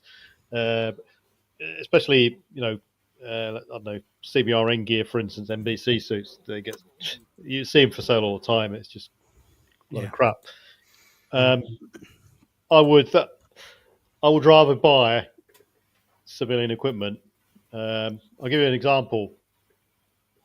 In Aldershot, we were 90% of the blokes in Aldershot, they didn't have an issue sleeping bag. They didn't have issue boots. They didn't have an issue warm jacket. It was like puffer jackets, proper walking boots, lightweight, decent sleeping bag, because it was just better gear. Yeah. People got to think of discard clothing, but the rest of the gear, it's made for the masses, i.e. the army, and it's okay, it's fit for purpose, but there is better gear out there. As far as trying to walk around like Tactical Pete, it's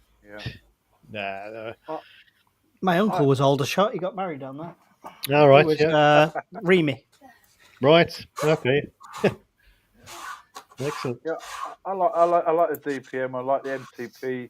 I think if you're in depends on your location. I wouldn't wear it sort of in a city environment, but if I had to, maybe stash that kit in a cache, in a bucket, in a bag. Have that for if I had to be in the wilderness. situation, it's nice to have if you want Yeah, I to be mean, concealed. there's benefits of military clothing. One of them is the fact that military clothing is infrared absorbent; it won't reflect.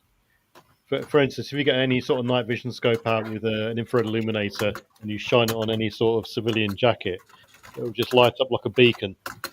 Whereas a DPM jacket, it won't. It will just appear. It will still blend in. That's one benefit. Second benefit, I think most people look towards military gear is the fact that it is robust clothing. Yeah, You know, I agree. Yeah, very. the jackets are robust. They've got loads of pockets. Trousers are robust.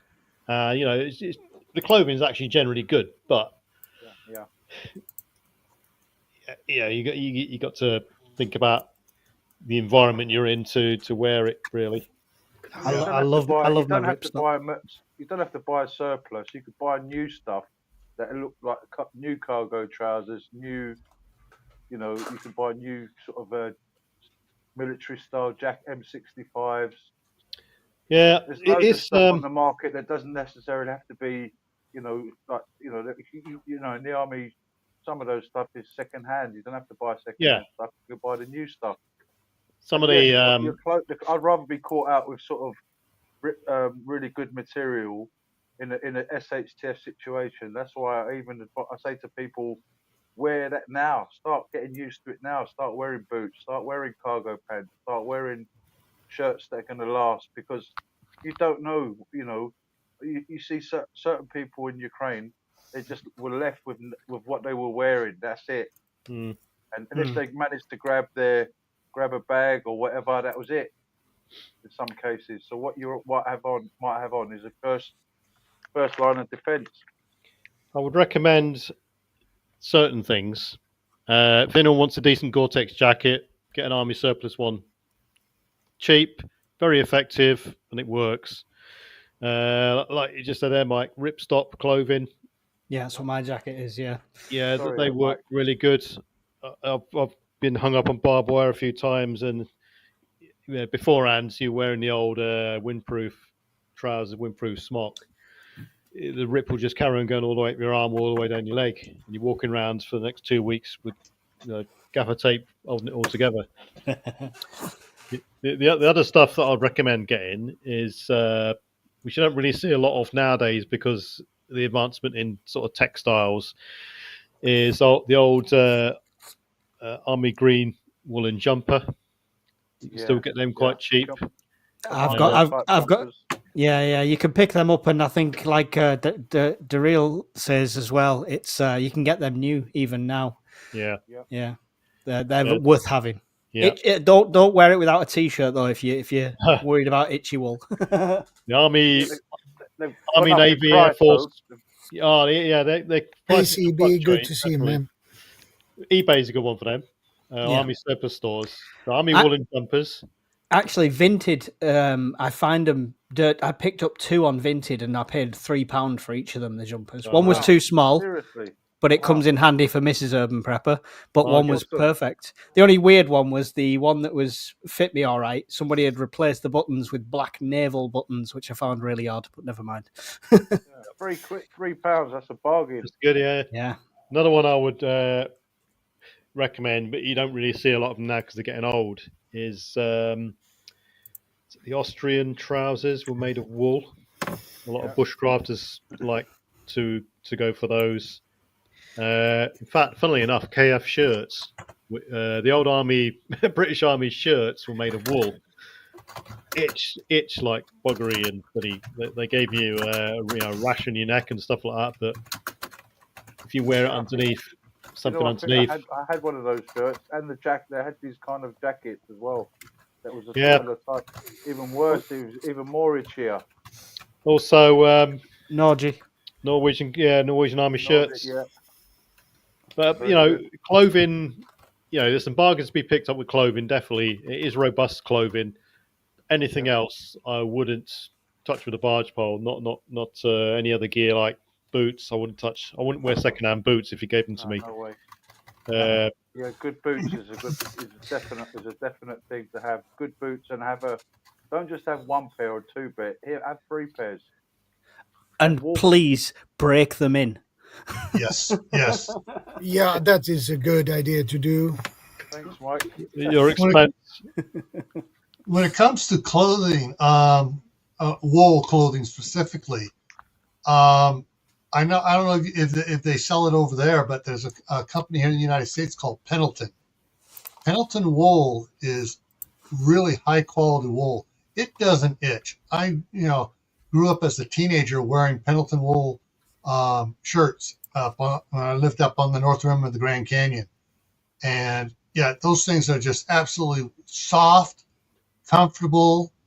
Had no itch with them. T-shirts I always wore were cotton, 100% cotton. Still wear 100% cotton T-shirts and underwear. My socks, either 100% wool or 100% cotton, or a blend of cotton and wool. I've not heard of that make. No, I wear merino wool tops a lot. Yeah, they're excellent. Yeah, expensive, but it's good quality. Yeah, The best socks. The cheaper versions, even the cheaper versions of merino wool are quite good. I mean, Lidl and Aldi, they sell merino wool tops every now and then. They're great. Yeah. That question earlier about so who's that from? We scroll back up here. That was from Michael Doolan. Michelle. Yes, that one. Yeah. Michelle Doolan. Michelle. Sorry. Need to clean my glasses here. Just about all the time you'll see me in a long sleeve shirt. Middle of summer, 120 degrees out, long sleeve shirt. I grew up that way. My dad always wore long sleeve shirts. We're out there working out in the north rim of the Grand Canyon at 7,000 foot elevation. Everybody else is getting fried. We got long sleeve cotton or wool shirts on. We just stay cool. Natural fibers keep you cooler than the synthetic crap that they sell us. Oh, this is better. Well, yeah, we try to eliminate all synthetic clothing because it's crap.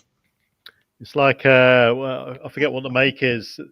There was some of the synthetic close to body, the inner core sort of garments you wear. All well and good, but after literally 4 hours, you start stinking something rotten. Oh yeah, it just does not release. All your sweat doesn't escape properly. Your body oils get trapped, and you don't get that with wool at all. It's completely, wool. Yeah. You could probably wear the same garment comparison in wool for a couple of days, 3 days, 4 days, maybe. Yeah, denim's the same in that way, isn't it? Yeah. A lot of guys used to wear some. Was it a leafer top? A blue top with a white stripe down the arms. They were horrendous. Them things. Yeah. My baby brother, 2 years younger than me, started wearing the synthetic socks. His wife got so mad at him. She said, "You take those socks off in the bathroom, hop in the shower, and you put those socks in that sealed hamper." After a while, I told him, "Hey, dude, stop wearing the synthetic crap. Go back to cotton." He went back to cotton. His feet stopped stinking after a week. Yeah. Because the synthetic socks trap enough moisture around your feet, even though it's supposed to wick it away, which it doesn't, that the bacteria was just breeding all over his feet. And he started getting athlete's foot bad from the synthetic socks.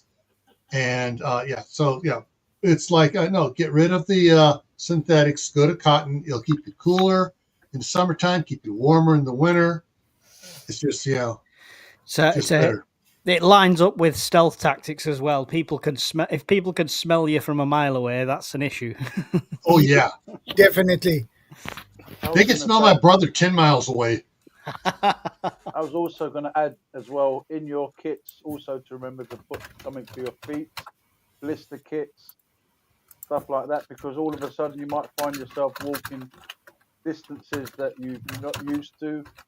Yeah. And trust me, having feet stuff is not nice. And that's one of the things I always put out to people. Do your practice hikes in all weathers. Rain, snow, hot sun, nice, comfortable, warm days. Do it in all, because SHTF, Tawaki is going to hit at the worst possible moment. Yep. Definitely. When you're in your front room with your Hawaiian shirt on, your feet up on the couch, bam, it happens. Yeah. And everybody's outside in the fire emergency spot, and they're stood there, and it's raining, freezing, and you're there with your flip-flops and your yellow Hawaiian shirt and your Crocs and your dodgy pants. Yeah. Yeah. Don't diss the Crocs. They're multi-utility uses. I wonder if there's any sort of cargo pants pajamas like for preppers. Mind you, hang on, I could be onto one there. Be ready even in your sleep. Like a Yeah. camouflage onesie. Union suit. For adults that I've seen. Be ready for anything's pajamas. These pajamas come with life support machine. Oh, okay. These pants come with a IFAC built in. Yeah. I don't know. Well, one of the guys that I was working with, after we were talking about, he started getting into it and stuff. He had previously been a firefighter. And if you know anything about firefighters, at the side of their bed, they have their boots with the lower half of their uniform. I forget what the pants are called, but with the suspenders up. And it's basically they get out, feet right through the pants into the boots, pull the suspenders up, and they're ready to go. Yeah, I've got my clothes ready to go right next to me all the time. Boots, clothing, bags, dogs ready. On the comments here, my wife wore Crocs for about 6 months. She liked them until she started working in the garden. Then she'd come in and she goes, I'm getting blisters on my feet, because all the little holes in the Crocs, the soil was getting in there and just chewing up her feet. Yeah, it was like, okay, Crocs went bye-bye, and I kept my mouth shut. I went into the other room to laugh. But if you have to wade a river and you want to go barefoot, a pair of Crocs on top would be good across the gravel and stuff. Just throwing it out there, I prefer sail shoes. The slip-on canvas shoes that the guys on the sailboat racing wear. Yeah, those work because they dry out really quick. You can get them really cheap as well at Sports Direct if anybody does want what he's talking about there. Yeah, actually having some kind of flotation device is not a bad idea, because you might be in a flood zone situation. It depends on, we're talking about stealth situations, using tactics to get away from situations. What if you're in a flood prone place? The croc wearers drink Coke. I wore a cheaper version of Crocs for a while until I hit me toe on a little bollard on a pontoon and cut me toe, and then the soles are just not conducive with good to see too you, slippery. I mean, honestly, I only got them as camp shoes. So when you get back and you take your boots off and you still want to walk around and stuff like that, you don't want to stand in anything suspicious. It was just nice because it still had my feet out. I wouldn't ever advise them for practical use. Our scouts all got what we here in the United States we call water shoes. And basically it was basically it's for going swimming and stuff. And since Scout Camp had the North Fork of the Stanislaus River flowing through it, and they all went swimming down in the river and climbing around on the rock boulders down there at the river and doing swimming and stuff. The first time scouts would go there, they kind of, why do I need that? Next year, they had 2 pair. just in case they lost a pair, because they learned that first year, water shoes, when it comes to the river and the creeks, you got to have them.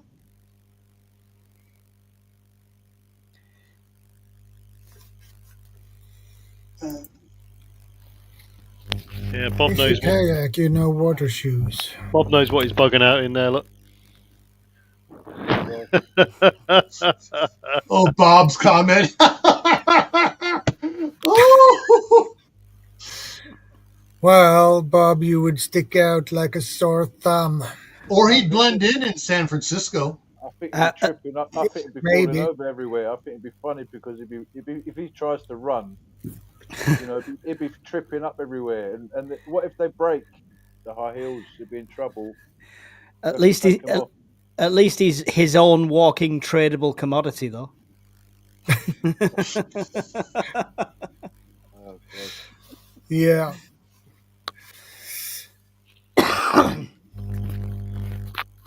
I think the closest I'd ever get to Crocs would be like a trail shoe, which has got more sort of Hey, Venerable, fabric good missing to see you. in this. Not sandals. It's like a training shoe version of a sandal, if you like. Yeah, It's got more aerated holes in it. Mm. I mean, that sort of thing's good for a camp shoe if you're going on a 40, 50 mile, 60 mile route. It's good to get out your boots when you get to an overnight stop, get into something more restful and comfortable, just to give your feet a bit of an air in or a rest.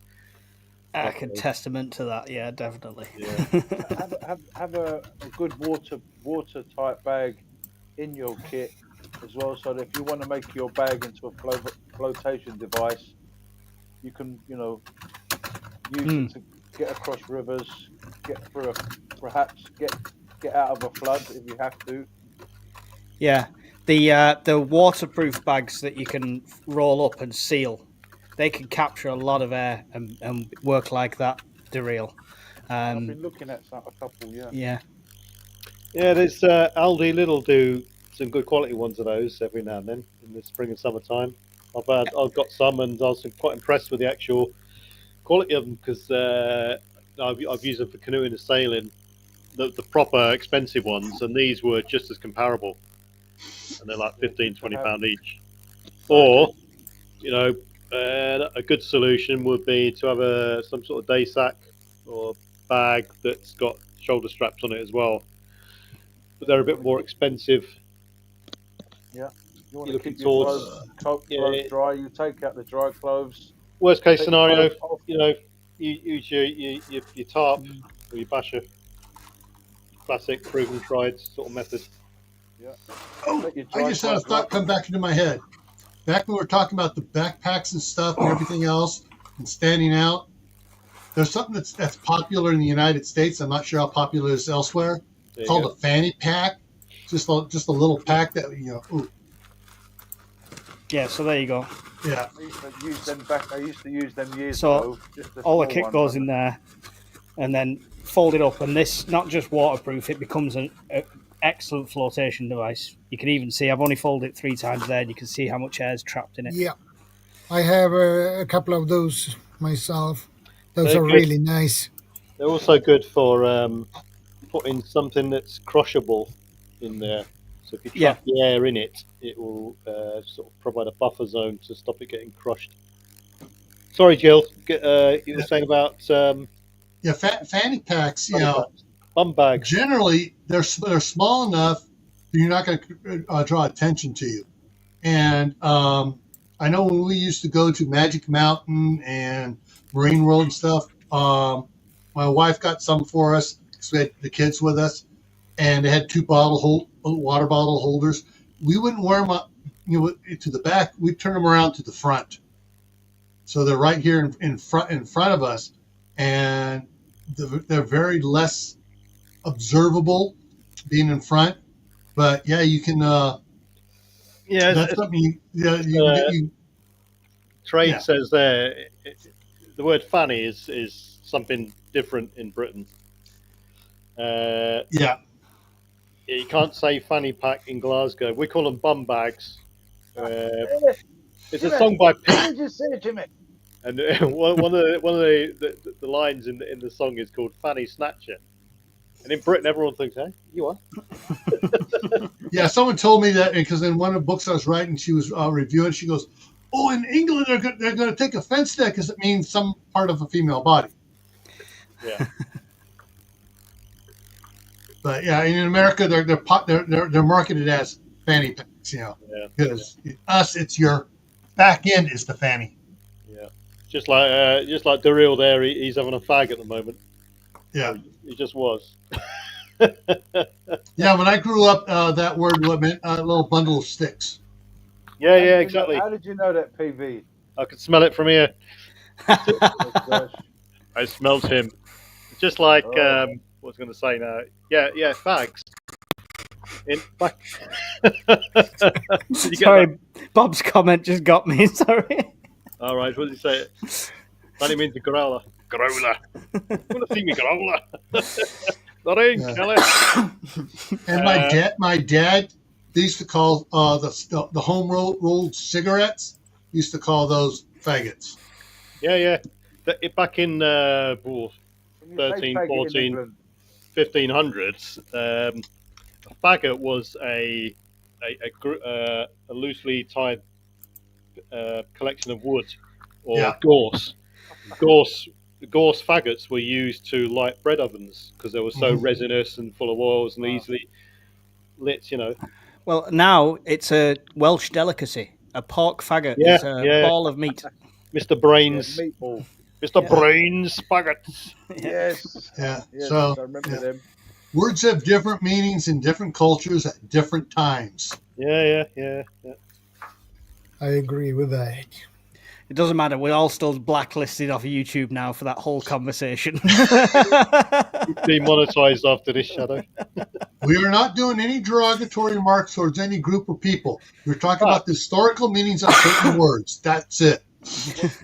Coming up to this sort of point is, if you go into certain areas and you do want to blend into the locals, but Bob alluded to this earlier, the fact that in certain the Philippines, Bob was it? I can't remember what we said, but he said in certain areas, you go to a different village and the dialect's slightly different, and they will think straight away. Same in Britain, well, it used to be the same in Britain, where if you go to Liverpool, they've got a certain accent. You go to Newcastle, they've got a certain accent. You go to London, they've got a different accent, and so on and so on. All these different regional accents are only a couple of 100 miles apart. And it's not just the accent either; it's terminology as well. Yes, the great debate of bread buns or barm cakes or stuffies or people just know straight away you're an outsider, for instance, and especially these days with the language has just been corrupted beyond belief, especially down in London. For some reason, certain groups in London. They will talk like Frank Bruno, as if they're... What, mate? Yeah. What's funny along that lines, years ago, I worked for a construction company, underground construction company, and our master plumber was from a weird area in Mexico, and we had a lot of legal Mexican employees. And Rubio would get off and go, and everyone would, what are you saying, Rubio? And we'd look at one of the other Mexicans. What's he saying? He goes, hell, I don't know. He's from some backwoods spot down there. He doesn't speak true Mexican. And he couldn't even understand him. Hey, amigo, ¿qué pasa? ¿Estás bien? And it was like, because of the dialect in that part of Mexico, a lot of other Mexicans didn't understand them. I know a guy once who he went on a course, and this what a course, it was selection, and the selection was for a thing we used to have, still got it, called special duties, and after day 2 he was kicked off the course, and the reason given to him was he was too handsome, because I know that problem. Yeah, I think I won't be on that course. Basically, the role involved humans, the human intelligence work, and if you stand out from the crowd, they don't want you really. I was And joking. he I was literally, joking. the guy, he looked like Dolph Lundgren, and Wow. yeah, he got kicked off the course because he was too handsome, and he played on that for a while. For a while, I'm sure forever. He'd tell everybody that every time. Yeah. You must be a spy. Yeah, You look too handsome. they wanted the average looking person, and the person who was adaptable, and this is going into the grey man sort of aspect completely, really. Yeah, The that's average me. looking person, I the can average blend looking in. clothes, who it blends into everyone else, the average attitude, the average mannerisms, and so on and so on and so on, and adaptability as well, mindset. Because if you haven't got an adaptable mindset, you're going to find it very difficult if you're traveling a long distance to blend in with sort of regional behaviours, practices, and accents and all this sort of thing. You've almost got to become an actor at a certain extent. I want to address the women on this. Oh. The big fancy hairdos and stuff, and poofy hair, long hair and stuff. Yeah, that's going to be a detract. Actually, it's going to make a target of your back. And if you're wearing tight clothes to accent every little curve of your body, I'm sorry.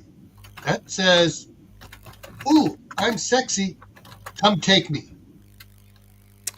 Don't listen to Gil's advice. Just come and join my mag. It's fine. I'll let you wear that. It's all right. Calm down, gentlemen. Come on, calm down. But so if you're going to try to get from point A to point B, you don't want to be looking like a runway model.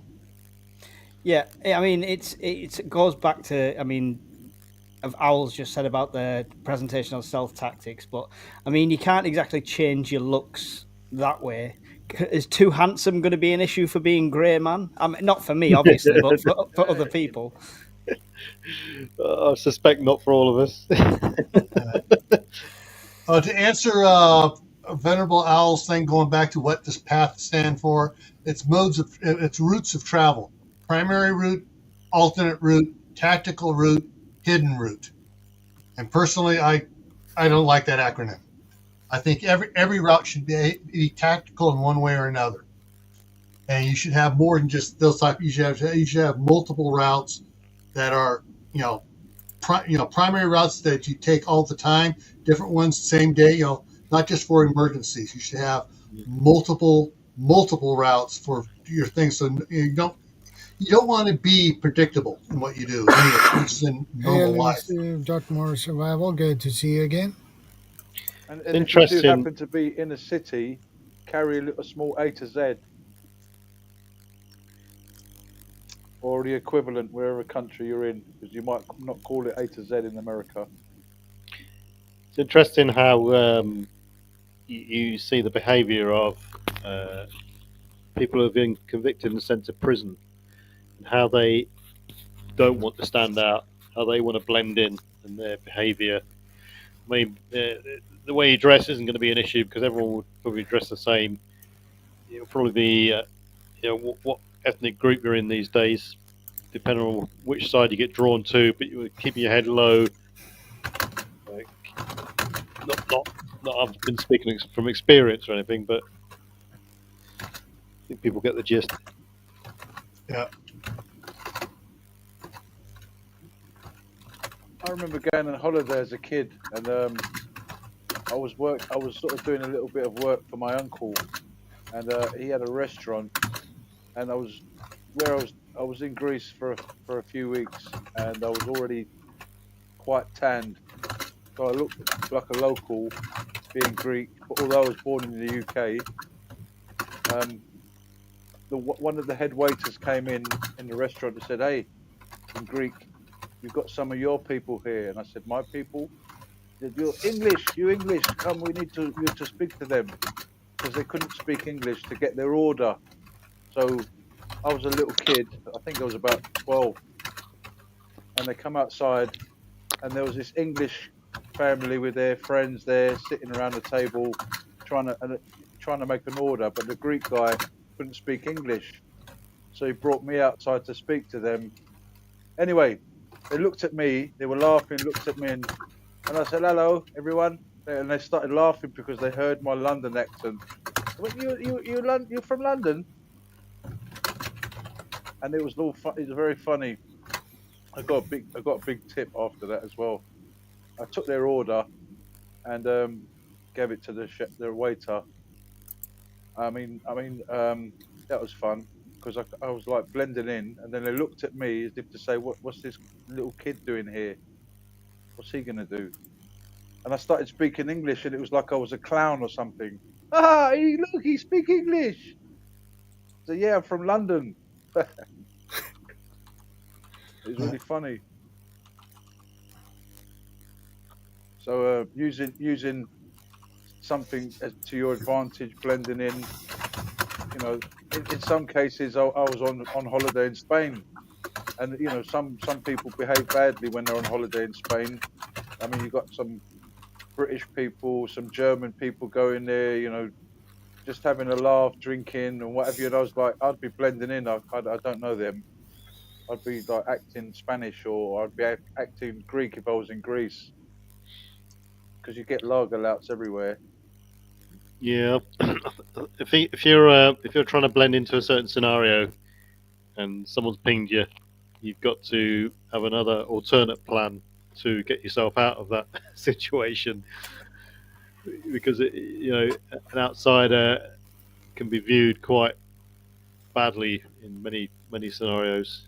Yep.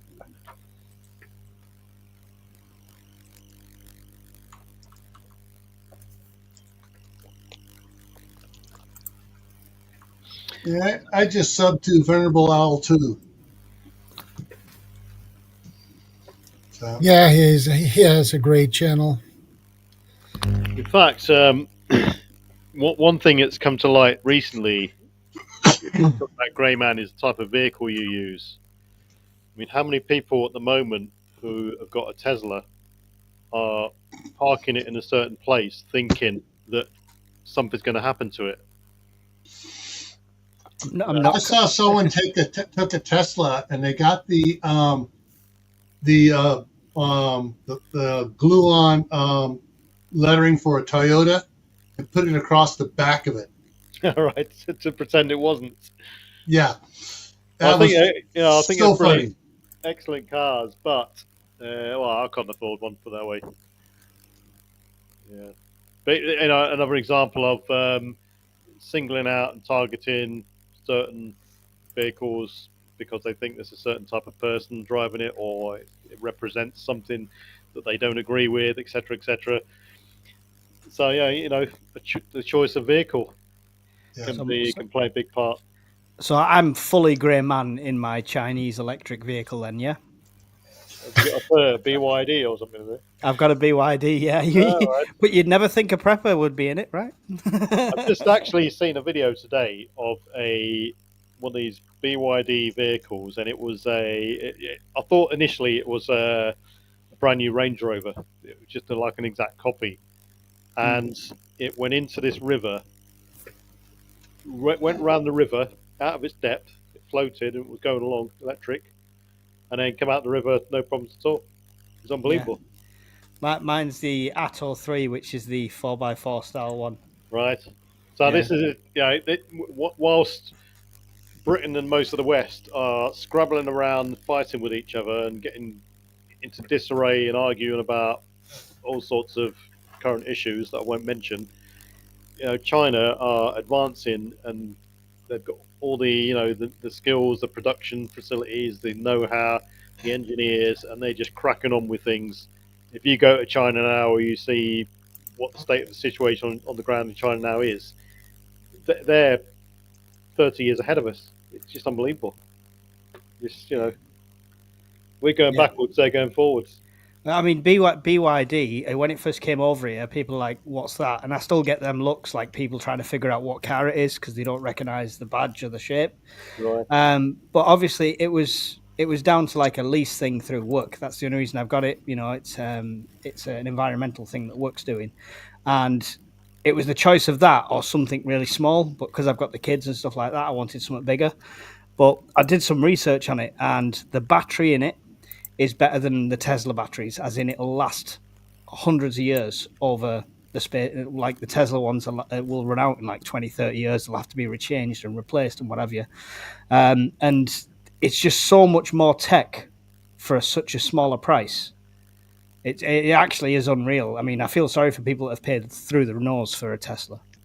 Well, that's the big sort of USP, is the fact that they can put all that into such a low cost compared to the other vehicles.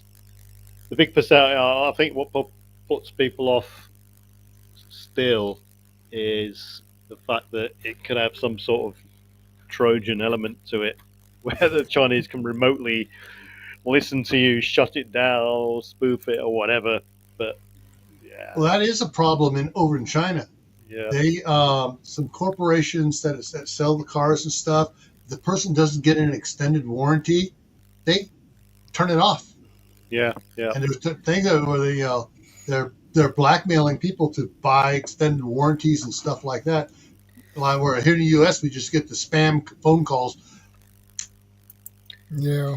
I'd like to think it went through some sort of vetting procedure to be sold in the UK. So I'd like to think that that's you'd not like the to case. think that. But I mean, is it going to listen to me any more than this already does? Yeah, That's exactly. the question at the end of the day. If they're going to listen to me, then that's going to be an exciting conversation. You can listen to what you want. They know where I live, etc. Anyway, I was speaking to a mate's wife a couple of months ago, and she was saying that she got locked out of her car. She got a BMW, and anyway, the end result was the active monitoring on the vehicle.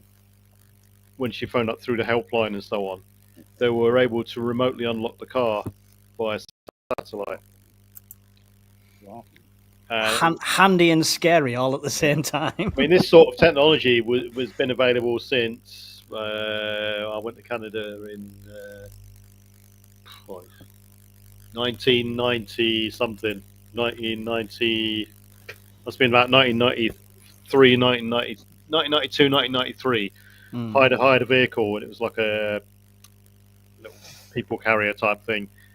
And in there, you pressed a button, panic button, in case you broke down or whatever. And the operator could remotely speak to you through some sort of system, and their voice would come out of the speakers. Because my mate pushed the button. What's that button for? The big red button. Pushed it. His voice, can I help you? Sorry, you've broken down. Hey, what? So that technology was back in its sort of infancy back then. So yeah, I've got the SOS button up here, like in the car with a little phone symbol, but I've never. Oh right, it'll be similar. Yeah. I've never pressed it. I don't know where it goes to. If it just goes to a local service, or if I'm going to go through to a Chinese call center or something. I don't know. Yeah. Or they will probably answer, "Welcome, this is a Chinese illegal call center. How may I help you?" I mean, these days it's easy to do. I mean, take every aircraft that has a Rolls-Royce engine in it, for instance, has got the capability to have an extra package onto it to have it fault diagnosed, GPS tracked remotely by Rolls-Royce, for instance. You put a little satellite receiver transmitter onto any vehicle nowadays, and you can do all sorts. Yep, scary times. I don't. Indeed, it is. I purposely kept myself away from the technology. Too much technology is not too good. Well, I mean, yeah, like Jill was saying earlier, how to keep yourself, what you're buying. For example, using cash only and not credit cards, and not letting people know what you eat. There's certain lines to be crossed. Depending on the level of security you want to maintain. I wouldn't personally pay for things through my phone or over my phone, and so on and so on. Yeah. But I've seen this with older folk, quite common, and a majority of older folk, and the fact that the transition of computers into modern day life, they've tried to avoid it, and I would avoid being a Luddite. You got to keep on top of technology and go with the flow. Well, yeah, I kind of keep up with it to a point, but Yeah. I don't sort of. My life doesn't depend on it so No, much. no. I Don't think integrate your there life should into be. it. I think there should be a book saying how to become a caveman again. Well, I mean, You know, for soon. the future. Well, You know, when the grid goes down, we'll all learn that very quickly. Yeah, but the thing is, I think we should start from now. You know, who was it that said the Fourth World War would be fought with sticks and stones? Yes, yeah. I mean, soon we're going to see satellite direct-to-cell phone calls through Starlink and stuff, which they're working on now, and they're launching like 2 or 3 launches a week, deploying that sort of tech. Right. So that's handy for some respects because long range radio, SOS, remote outback locations, a cell phone straight to satellite is going to be amazing. And you can already have a Starlink Mini, and you created your own Wi-Fi bubble, anywhere in the world, and you combine that with a small satellite dish to maintain the mini unit, and there you go. And a hefty subscription price. Yeah, I mean, well, Yeah. they're coming down. They initially started £120 a month. Well, funnily enough, one of our preppers in my group have one, and you can buy it, start the subscription, and instantly pause it. Yeah. So then you've got the tech, Yeah. and you can just sit there. And when if it's SHTF, if the grid goes down, the turning the subscription back on is not something you've got to do via your phone or your PC. You can do it via the unit. So it can sit there dormant, and then you can suddenly turn it on and have internet when everyone else is nothing. That's cool. Yeah. Yeah, I've got that's another cool. title. I've got another title for you, Shadow. How to not be a caveman when everybody else is in an SHTF situation. Yeah, that would be definitely a topic. Back to basics.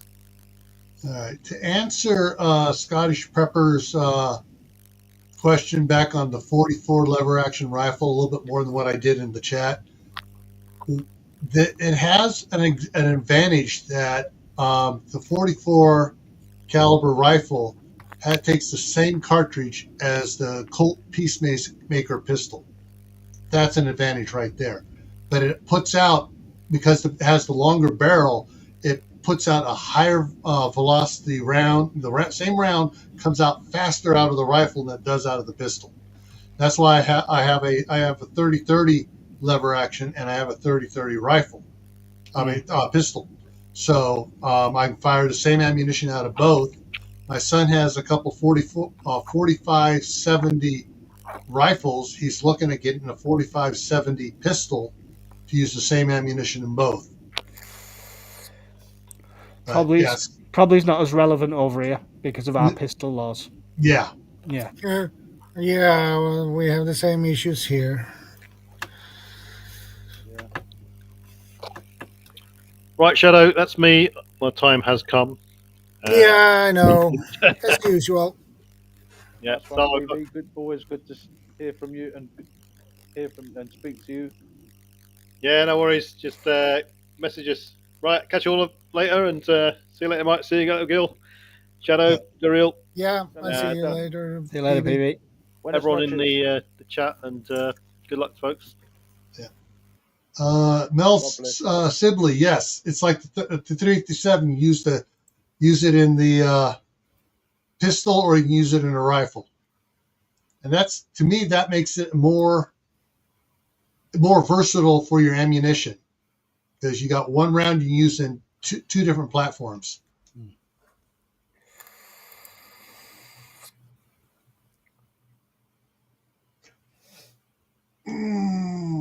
Let's see here.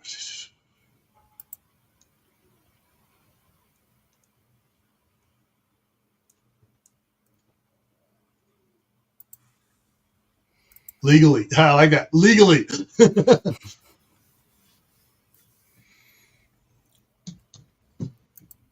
Yeah, that was, I'm trying to just think about it.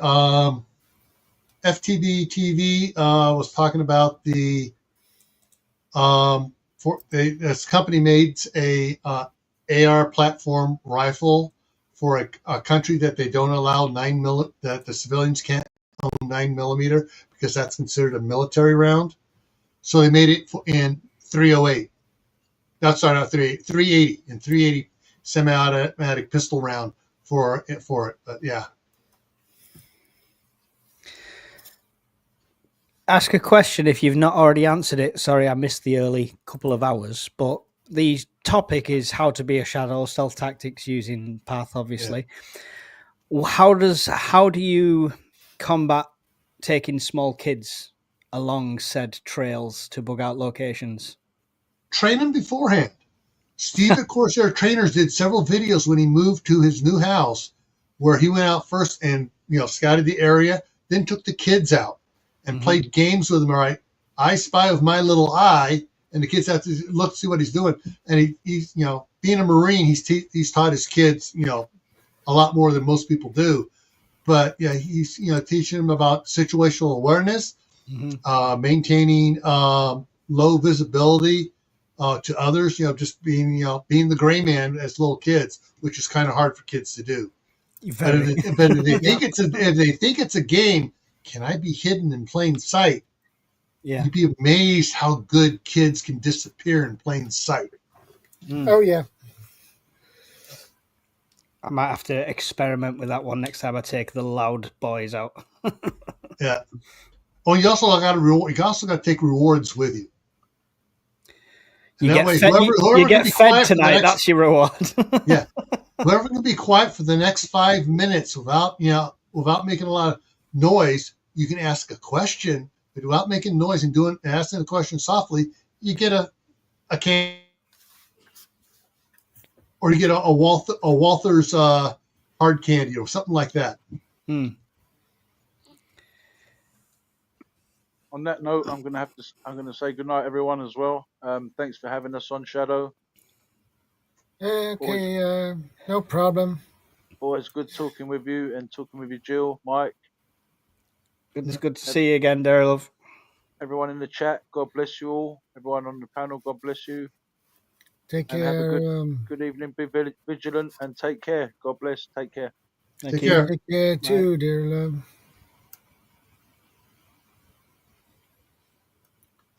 Yeah. And then there were 3. Yeah. That's what we started out with, was 3. Yep.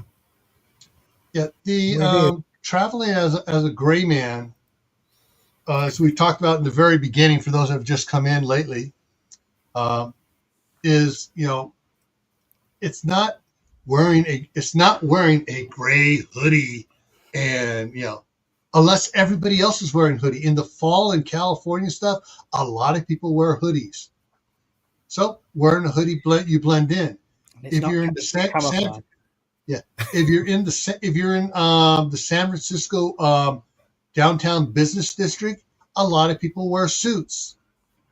They don't wear cowboy hats and cowboy boots. Up here in Idaho Falls, a lot of people wear cowboy hats and cowboy boots and Western shirts. It's blending in so you don't draw attention to yourself. And believe it or not, one of the things is the color of your clothes. They don't got to be gray, but you also don't want bright fluorescent colored clothing. Even if you are in a certain district in San Francisco where a lot of people wear that, you can, if you're wearing the drab colors, solid colors, you disappear into the background of everybody else that's wearing colorful stuff. Sorry. Now, I got one for you. I got one for you, Mike. Back in the early '60s, in most of the United States, there was a T-shirt called the Surfer shirt. Right. It was striped sideways. Hey, Howie, good to see you. Red stripes or yellow stripes or orange stripes. It was very, very popular. All the kids wore those. You would have blended right in, except they said, "Why are your shirt stripes different?" Put it on sideways. Yeah, I mean that's exactly what it looked like. I got pictures, and I look back at myself. I bust up laughing. Me and my older and younger brother, we had surfer shirts on. We hardly ever went to the beach, but everybody wore them, and so we, wearing those, we blended in. I couldn't even tell you what would be a generic thing in the UK for that, because people's styles are so eclectic and it's not as regionalized. Like you just said there, if you go to like parts of Texas, for example, they'd all be wearing cowboy boots and stuff like that. There's not really that central fashion according to district. It's just a mix across the lot, which in a way could benefit. Yeah. And that's the thing too, is, but then there's a mix of styles. There's a mix of, so some of us is the cuts and, long sleeve, short sleeve, whatever it is. But what always kind of disappears into the crowd are the bland colors, the dingy colors, because that doesn't attract does not attract people's attention. Yeah, this is why Mrs. Urban Prepper's hair was bright pink and purple and is now back to her natural color. My wife had long blonde hair, in the back it was down to about this height, this length and back. And even when she had the babies and stuff, they pull it. She'd just wear it back in the French braid or something so that the kids couldn't pull on it. But recently she decided, she saw a couple gray hairs in it, and now she has what the Dorothy Hamill camel, haircut, the short haircut like that. And I noticed a lot of other ladies in their 50s and 60s are starting to cut the hair shorter. Yeah, she was on about doing something like that, and I could see the practicals, but I was just like, I don't know how it's going to look, so I'm not sure. The interesting thing is, if you are ladies, I'm not trying to be sexist here, okay? If you are a very hot lady with a hot body and long hair, the best way to blend in is oversized, baggy clothes, not too oversized, but just enough so they you don't stand out, and short hair and a ball cap. If you got short hair, a ball cap, and clothes, you even though normally you'd have a nice shape to you, you can pass yourself off as a guy. If you got the baggy jacket on, and not the tight fitting pants, but the relaxed fitting pants and stuff, so you're not accentuating your assets. You want to hide your assets, ladies. I best start getting some looser shirts then. Yeah, looser shirts. Yeah, long sleeve shirts hide the muscles. Yeah, and I would probably stick out with this one. I honestly, because of the way your shemag fell then, I thought that was a C at the front of that word. Yeah, I did too at first. I think, wait a minute. It was like, wait a minute, is that a British shirt? I like it. Yeah. Bob wants the link again. Okay, no problem. I think I've naturally fell into grey man with age then, because I just don't buy the whole big brands and stuff like that anymore. It's like this is it, just a plain, clean T-shirt, Yeah. Okay, this is not the UK. Taffy Nine just come over from mine. It's this is ShadowScoutSwede's live, Taffy. And we international prepper conversations. It's great. Actually, all three of us are streaming on our own channels. Yeah, the same one. So there we go. So make sure you subscribe to all three. Yeah, that would be a good idea. Definitely. Yeah. Oh, Uncle Al. I don't know if anybody knows who Uncle Al is. That's Die Bullfrog 79. Oh, yeah. He also was talking about carrying a cane. Because he's old enough, and he'll carry a cane, and he'll walk like he's needing the cane, whereas normally he doesn't need the cane. But then, but like Bob can tell you, a cane is a great weapon. Mm-hmm. If you practice with, oh yeah, you can do it. You know, what was that movie? Rumble in the Bronx with Jackie Chan and his name began with an M. I can't remember the actor's name. The Oriental guy, his name began with an M. He was in some Arnold Schwarzenegger movies too. But yeah, I mean, using a cane, it gave me a whole nother respect for canes. And this was back in the 70s when I saw the movie. And if you get a good quality one, it can be quite a tactical tool as well. Yeah. Oh, yeah. And if you don't have to go to the airport, you can get the ones that have, you unscrew it and all of a sudden it's a nunchuck type. Yeah, well, I've seen the sword canes as well, but I mean, they're not legal over here anymore. Yeah. No, How you doing, Bob? As a collector's Good. thing, you can buy them probably, but just a minute. And you were saying, Bob? Oh, I'm going to leave Elusive. Just left me a comment. He's subscribed to me, so I'm going to go to his channel and Yeah. give me a second. Yeah.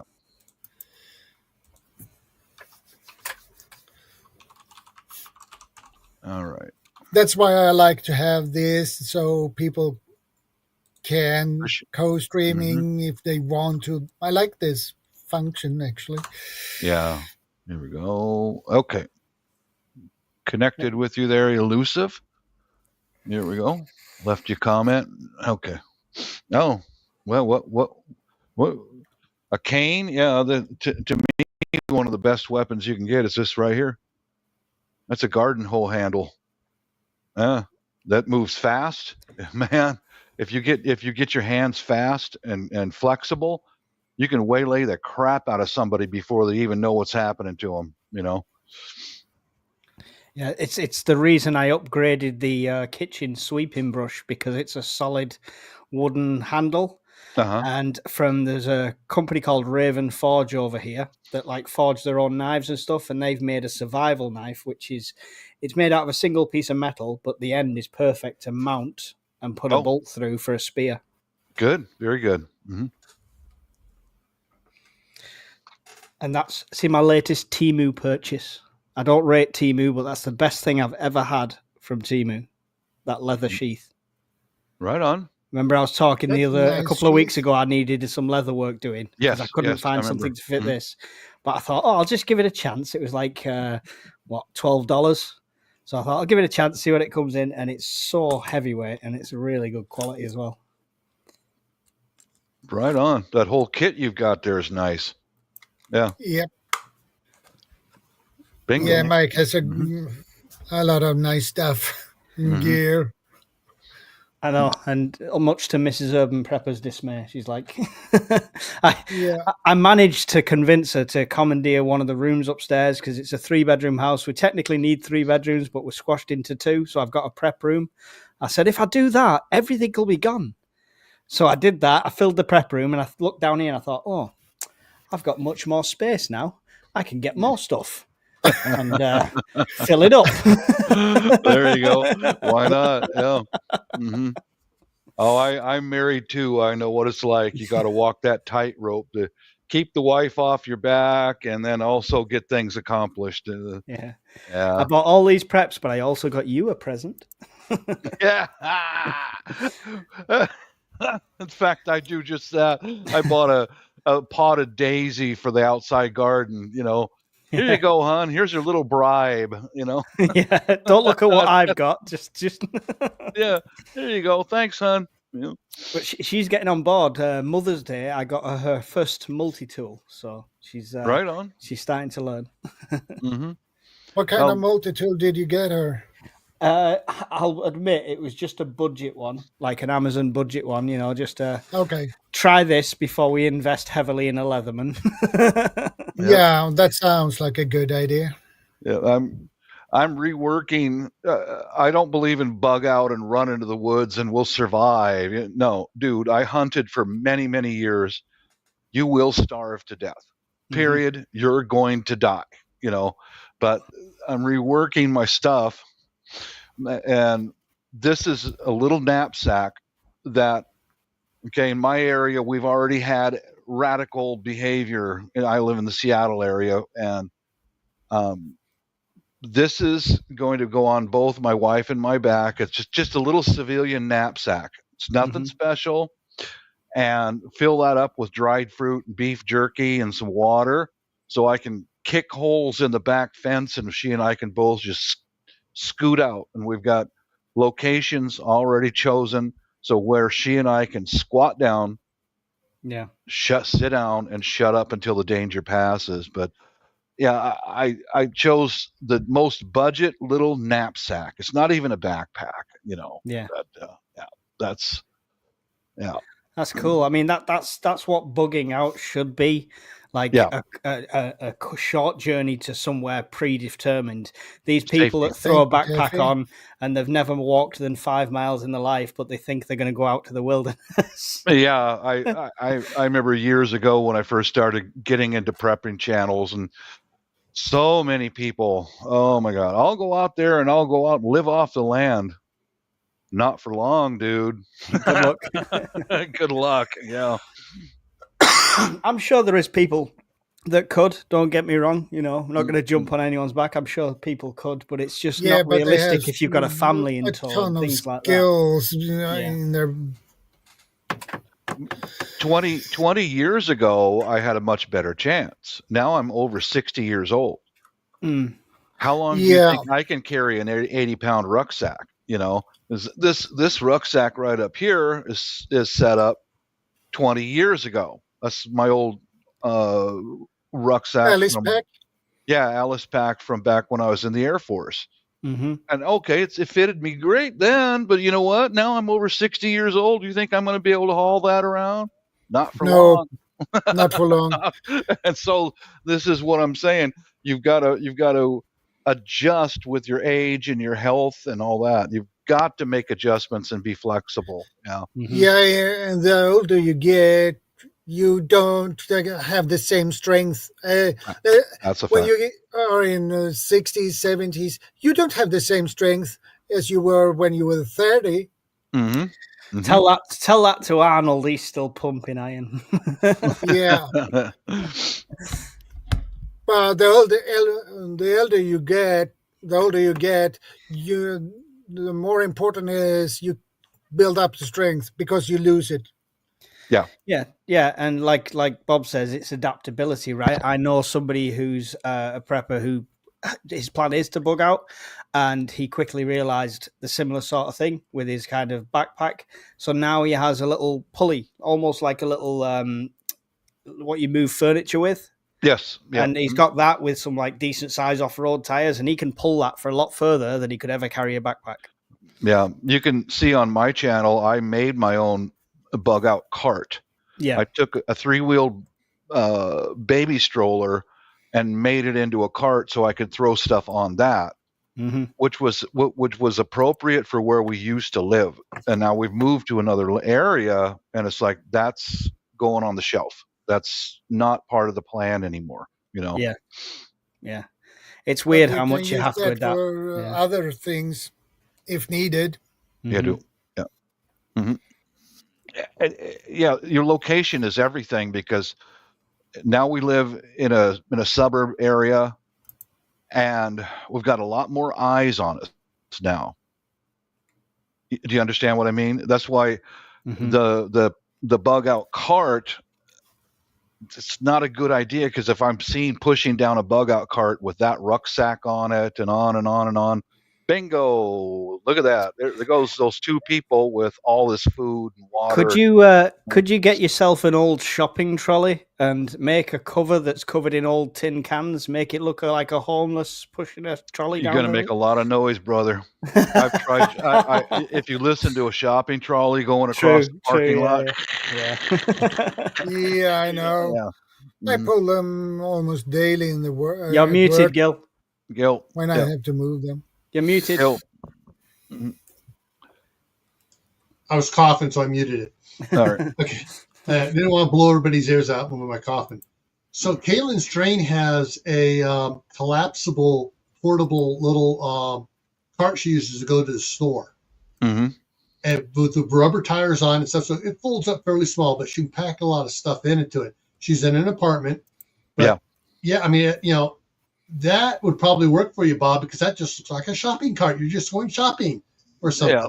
Yeah, that's true. But I'll show you the rest of this kit right here. I've got it hanging up over there. For us, the wife and I, a small knapsack like that with some raisins and dried fruit for energy, some beef jerky, all that, and just be able to walk out, sit down, and be quiet. I think that's the best situation for us in case we can't get out by automobile. Just walk. I've already got the places selected. The wife knows where they're at, and we're just going to go casually walk out, squat down, and shut up until the danger passes. That's one of those adjustments, like I said, with age. Yeah, no, it's good. It's good. 30 years ago, I could have put that backpack on and haul ass. But now I'm not able to do that anymore. Yeah.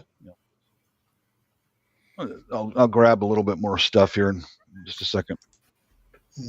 One of the things I've seen recently, and it surprised me, it's got me motivated to do more exercises. There's some reels out there on Facebook. One is of an 82-year-old woman. She looks like she's 45. She's been on the carnivore diet for just about all her life. Yep, I believe it. Yeah, and she rides horses, and so she takes care of horses and stuff. So she's maintained her activity point the entire time. And there was another one which really blew me away.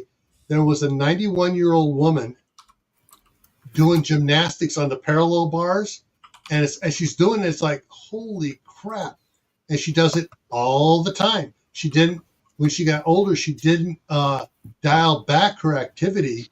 She just kept her activity up constantly to keep her muscles in tone. Yes, she's got the saggy skin like some of us get, but she's still able to do the parallel bar works, and it's just amazing. Do a Google image search for Dr. Jeffrey Life. Jeffry.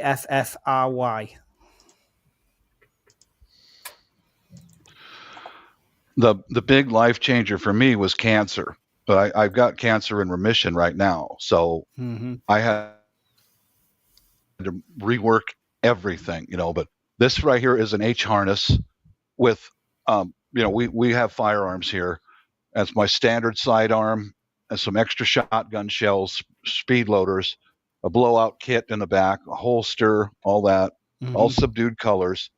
I can put that on underneath my jacket when we walk out. You see, that way I won't look like I'm armed. And this little, I had a nice young lady do some tailoring for me, and this is the rucksack with the food and water in it. And I had her sew on like a yoke. I love it. Yeah. I mean, you guys might have seen this already, but in case there somebody out there who hasn't, but yeah, it just snaps on just like that, and it's on, and it's one unit in case we got to grab it and go. Everything's on there, But if things get dangerous enough to where we're gonna have to leave, this H harness has got everything on it that I need to be able to keep people away from us. Sidearm, long gun, a blowout kit. Is that part of a ghillie or is it a camo net? Right. It is a ghillie camo net, and I had her sew some straps on the back of this H harness so that it's all one unit, and I can unbuckle that. And this slips over our heads like a poncho. Yeah. So when we get to our location, slip that on our heads and sit down and be quiet. Inside there is a face veil that goes like, a face veil that matches in with the foliage around here. So that's some of the stuff that as you get older, you have to make adjustments. No, Just I love two. it. I actually Yeah. like that camouflage pattern. What pattern is that? Do you know? It's all handmade. Oh, right. Okay. It almost looks All- like a dark version of German Fleckton. Yeah, it's very similar to that, but it's all. Here's my wife's. Hey, yes, Tiga, good to see you. It's Welcome to the stream. this is standard camel netting you can get anywhere. Yeah. And then on the top of that, I sewed golf course black netting on top of that. Yeah. So it makes it 3-dimensional. Mhm. But I got the netting idea from the Japanese military in World War II. If you look at how hard they were to be seen, Yeah. all the Japanese soldiers wore was a piece of netting they put around their shoulders. And they stuffed foliage in there, and they disappeared. You know. Yeah, I made a half ghillie with DPM as the base as a smock. Hot glue gunned the netting on because I wasn't very good at sewing, and just tied all the different coloured hessian on. It took forever, but the final result was brilliant. What I did is this frilly stuff.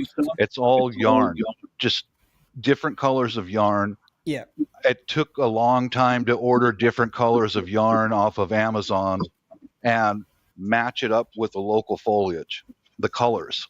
That's cool. I want them to be able to blend right in. So I just tied hundreds of strips of yarn onto here, cut it down, and then opened the yarn until all pieces opened up like that. That's awesome. Yeah. Yeah. But these are like winter projects here, guys. You know, you can set that across your lap when you're out in your man cave when it's cold outside and you can't go outside do much anyway. So, it takes a long time to do this stuff. But for me, I've been doing this a long time, and for me, something that's meant to conceal you, man, work your butt off on it. Make sure it works. Yeah, be damn sure it works. You know, because running and hiding is your last resort. You know. Yeah. But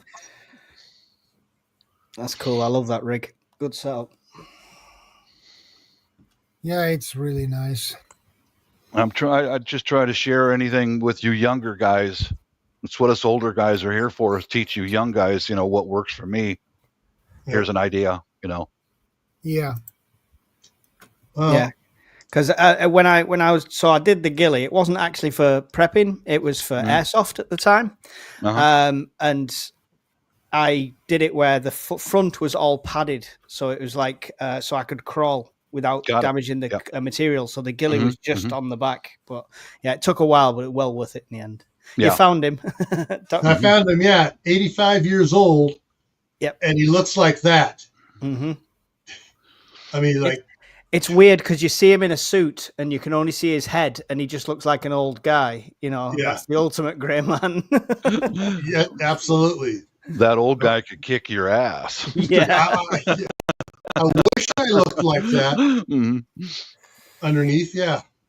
But you'll find it's not strictly carnivore, but if you go into his like YouTube and stuff, it's all natural foods. That's what it's literally just don't eat processed crap, and you know you'll do yourself the world of a good.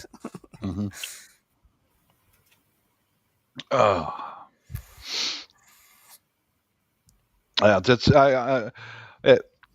I'm glad my wife is on board with all this stuff. You know, again, in case you don't know, Mike, my wife's from the southern Philippines and she lived through Civil War. Yeah. She knows what it's like. So anything that I need, she'll go, how much does it cost? Well, you know, it's so-and-so. It goes beyond my pension budget. And she'll just bing. Okay, it's there. Order it. Yeah. You know.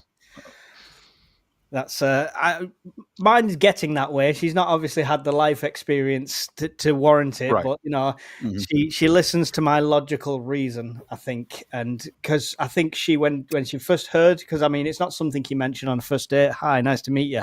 I've got 90 days worth of food in my house. Just ignore them shelves. But once you explain why, and they see it from a logical point of view, it's quite. She's not like going out actively prepping, but she's fully supporting of me doing it. So, which is a good start. Well, a smart woman would be behind her man doing things like that. A smart woman, she will think in her mind, this guy will take care of me. This guy will take care of the children. I'm sticking with the smart guy. The good-looking guy, down the road you go. What are you trying to say, Bob? I'm better looking than you are, Mike, and a hell of a lot better looking than Shadow. Won't argue with you there, Bob. I won't argue with you. There's a meme out there. I think it's so funny. It was about the trophy wife. It has a picture. Oh. This is no longer the trophy wife, and the next one is a cowgirl with holding a chicken and holding a pig. This is the new trophy wife. That's the new trophy wife. Yeah. Mm-hmm. Yep. Yep, definitely. Which is why I love the staff sergeant. Is she grew up on a little orchard farm that her parents had. She did not grow up as a city girl. They had chickens and ducks, and they had all the apricot orchard and all this. I rode the little tractor and stuff. And then soon as she was out of high school, she enrolled enlisted in the Army. Mm-hmm. And when I met her and stuff, it's like when I first met her, it's like I didn't want to rent the room to her. I was renting one of the rooms at the houses I had. I rented 3 rooms out to other people to help pay for it. And it's like I pushed her off for 3 weeks before I rented to her. Because at first I was like, she's too hot. She's too good looking. I'm going to do something stupid. But when I finally rented to her and stuff, and we were all me and the other 2 were sitting around talking, and she came in, we're talking about stuff. And all of a sudden, it's like, I was an idiot. I should have rented it to her the first day she came in. Oh, yesterday, Ortega, Filipina babae. Yeah, I'm going to sub to her right there. I like the Filipinas. They're awesome. Mm-hmm. Let's see. I'll leave her a message. Hey, Grumpy. Good to see you again. Okay.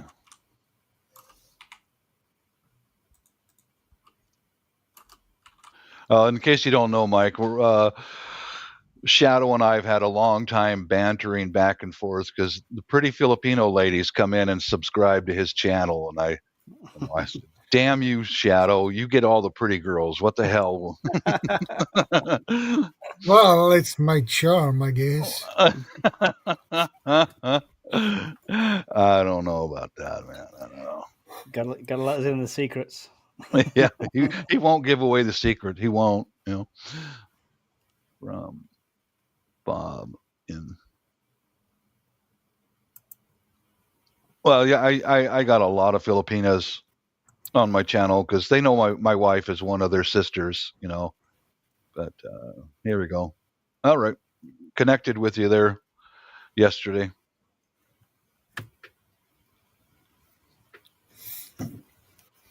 Dang, I can hear the wind picking up. It's blowing hard. Yeah, we had pretty strong winds here today as well.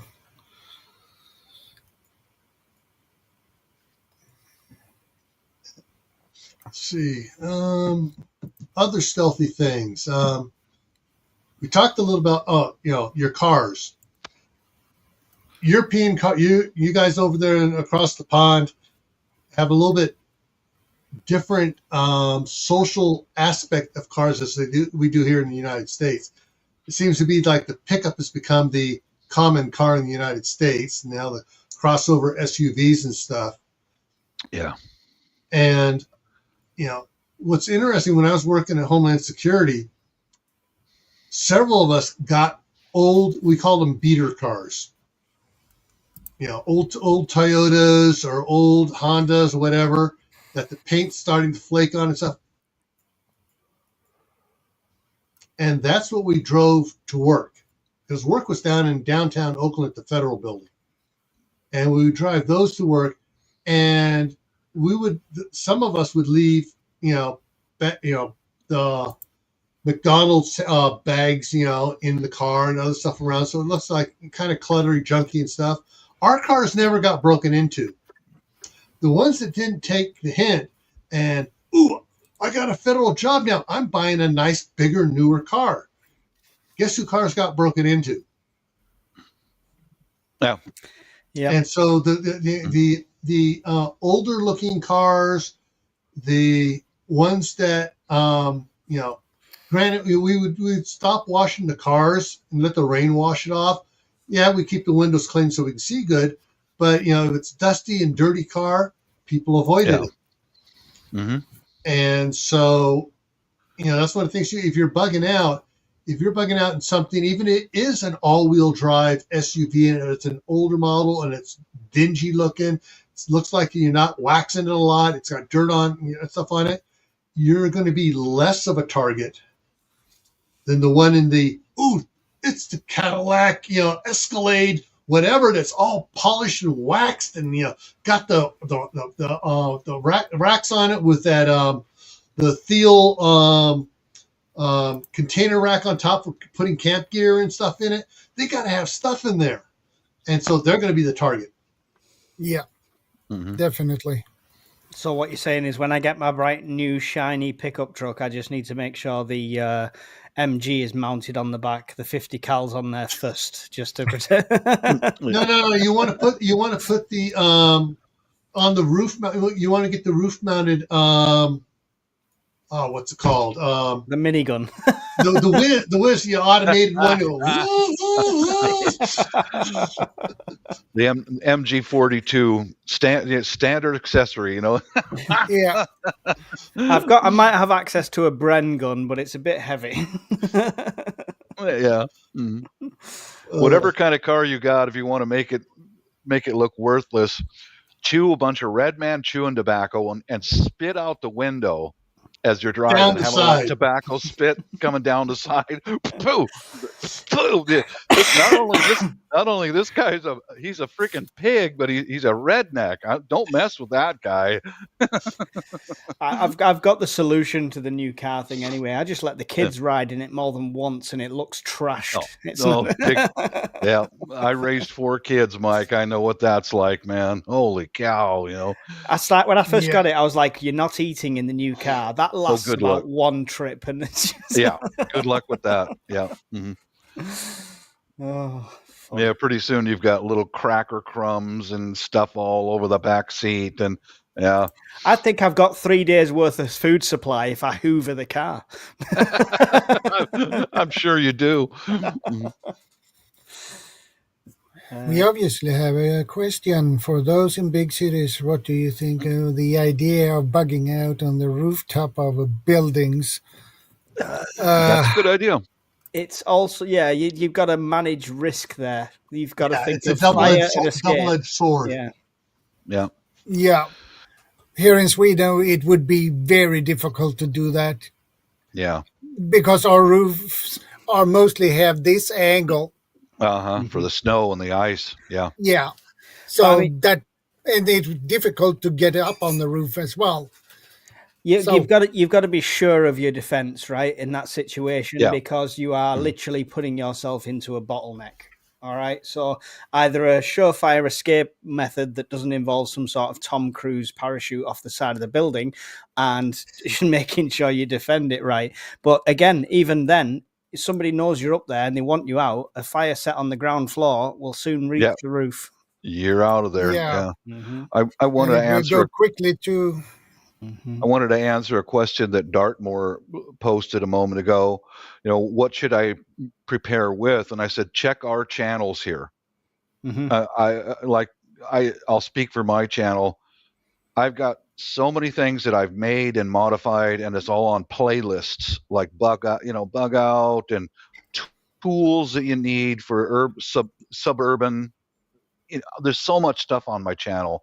So have your pick, man. Start searching some of the channels that you've seen the faces of the people and you know who they are. Okay, that's the guy I want to go look at his channel and then surf their channels. And again, you got to take everything you watch with a pinch of salt, because somebody's plan might be ideal for them, but you might be in a completely different situation. Correct. But most of the people who are really into preparedness are very happy to answer questions. Really just ask a lot of questions, man. I'll answer your questions, and I do it as promptly as I can. I try to put in what I've just purchased with an Amazon price, so you can kind of get an idea how much you can budget in for something. I'm happy to answer any questions. Most of us are. That's what we're here. What's what we're doing this for. And in fact, this gorgeous half Filipino, half Japanese lady who loves me and not Shadow. You mean Icy Fit? Icy Fit. Yeah, she's a little hotness. She left me a comment the other day saying, I love your guys' channels. I'm going to start preparing here in Japan. I was like, man, that's what it's all about. Putting the information out there, getting the message out. Yeah, that's why I begin to start my channel to teach people. I have to share. I have to share this. I won't mention any names, but I've been doing interviews on the BBC radio recently about prepping, which is just for me to spread the word and stuff like that. I'm not getting paid for anything like that. And when you go on the radio, your first person you speak to is like a producer, and they'll say blah blah blah. They'll talk to you and then say, now we'll put you through to the presenter. So you do your bit, and then when you say goodbye, you come back to the producer. And the producer was this young girl, and she went, while I was researching and looking through your channel, I've actually started prepping now. And I was just like, that's win. What it's all about. Yes, win. Yeah, I agree. Big win. That's a win-win. Yep. All right. I'm sure it's because of Walt's comment. He said, drive an old hearse. I mean, that's... That the maneuverability on that might not be great for a getaway, but you could fit a lot of stuff in it. You throw a lot of stuff in it, and people aren't going to. Oh, it's a hearse. Let's go rob the hearse. I want the blue and white one that's next to that. I'll have that one. Oh, that one. Yeah, that's more like it. Or that one. Can we just use AI to see what that would look like with a 50 cal machine gun mounted on top? You can tell this guy was Army. Give me an MG of some kind, a belt fed. Yeah. Hey, all right. Down at Lemoore Naval Air Station, down in Southern California, my cousin was down. Good to see you. One of the guys got hold of an old hearse, and it was at the time when the Navy was looking at possibly fitting the A-10 to go do aircraft carrier launches. Mm-hmm. And they had some pods that had the GU-8 in them. They screwed around one weekend, and they cut the top of the hearse, hinged it, and they mounted a GU-8 in there. That's the gun out of the A-10. And it went, but of course, by Monday morning, they took pictures. Monday morning, they had taken it back apart, put it back in the pod where it belonged. I've just got the Ordies down there were just absolutely going. They came in on their day off to help work on this, but it was just I've got visions of the. Have you seen the remote control gun from the Jackal, the film The Jackal, where he's doing an assassination with it? That is a massive remote. That's brilliant. That with the tracking on it. Yeah. But I agree with Walt about an old hearse or an old station wagon are not going to be targets. Now, back in the day when I was in Pennsylvania, there was someone back there took a Dodge I can't remember the Dodge station wagon. It was about a 68 station wagon.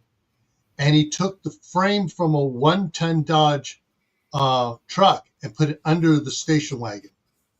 So it's a 4-wheel drive station wagon. It sat up about 8 inches higher than normal. That's not supple though. That's what he used to go hunting in. Mm. Yeah, well, you can fit a lot in them. Yeah, and it was like that was just so. I looked at it, it's like, damn, I wish I had the money. You know what? It does make me. Taffy Knives just said in the chat about the UK roads being too small, and that's we end up with all these little micro cars and stuff like that, and it's just. Yeah. I'd give anything for a big Ford F-150 or something like that. But it's just too wide for even my street. Oh, shoot. Let's see it here. But yeah, anyone out there listening to all of us, we're all experienced, and just remember this: it's kind of a journey to be preparedness. You start off with your food and water as your core, and then it spreads out like a spider web.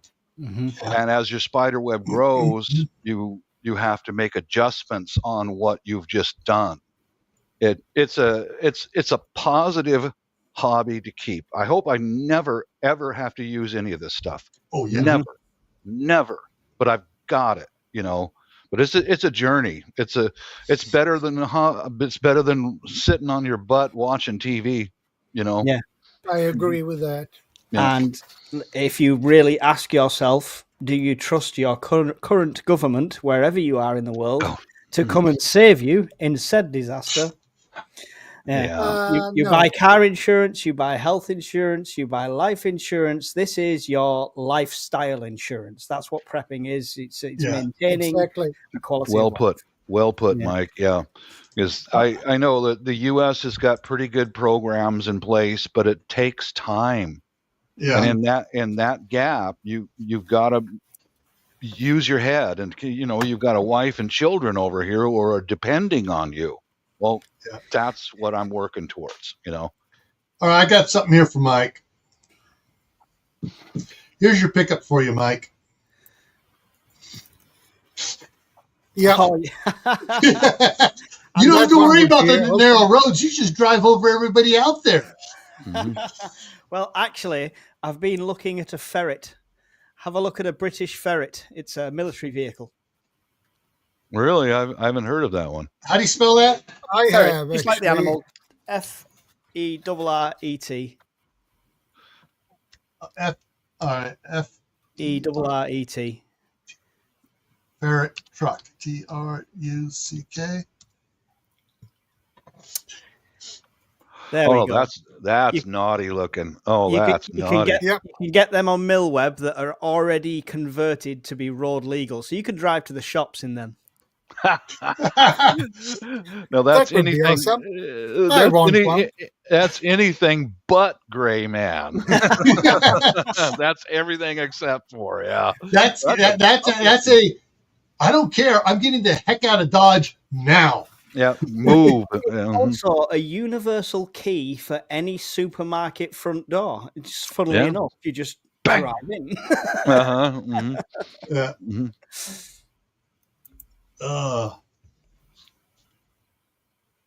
Well, shoot. Hey, I'm going to change my background here to show you another truck here. Virtual background. Where is it? There it is. Ba-boom. Nice. Customized in Provo, Utah. They turn it into a crew cab. They increase the top up here. Yeah. That's probably bigger than my first apartment. That's a 5-ton truck. That's a 5-ton truck. That truck is bigger than your first apartment. That is a big truck. Yeah. Well, it was a small apartment, I'll be honest.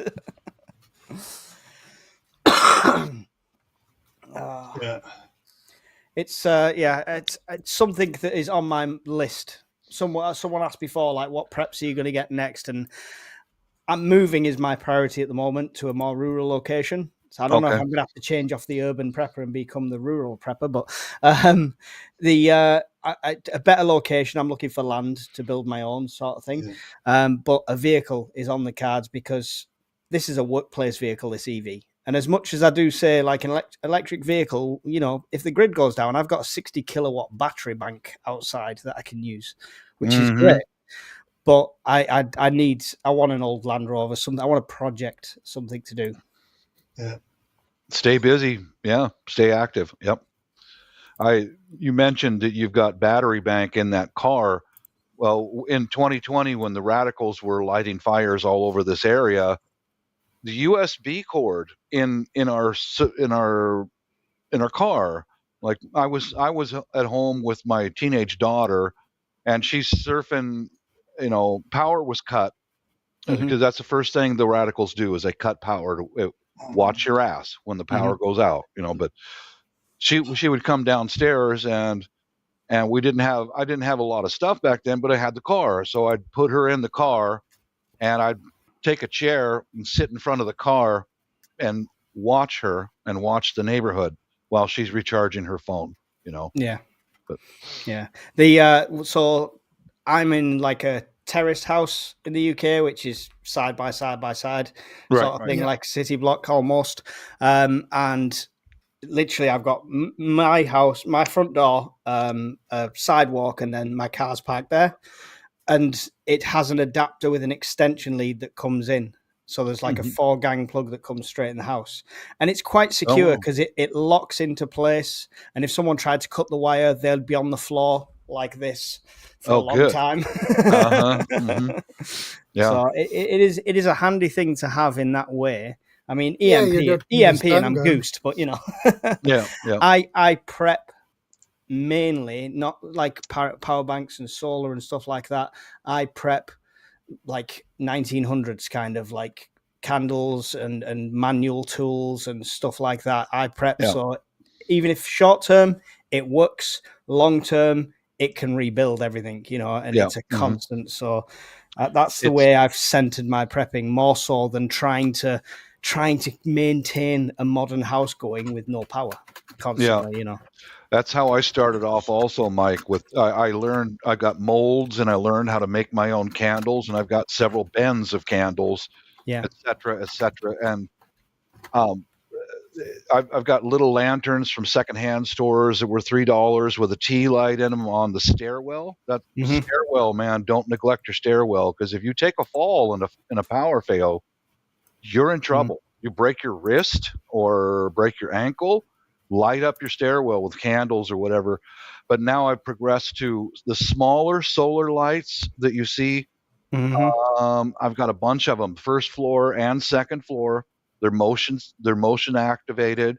They're sitting in the windowsills right now. And if power goes out, all I got to do is turn it over, turn it on, set it down, and the motion will turn off when we leave the room and turn back on when we enter the room, because that's something you also must really consider as you age.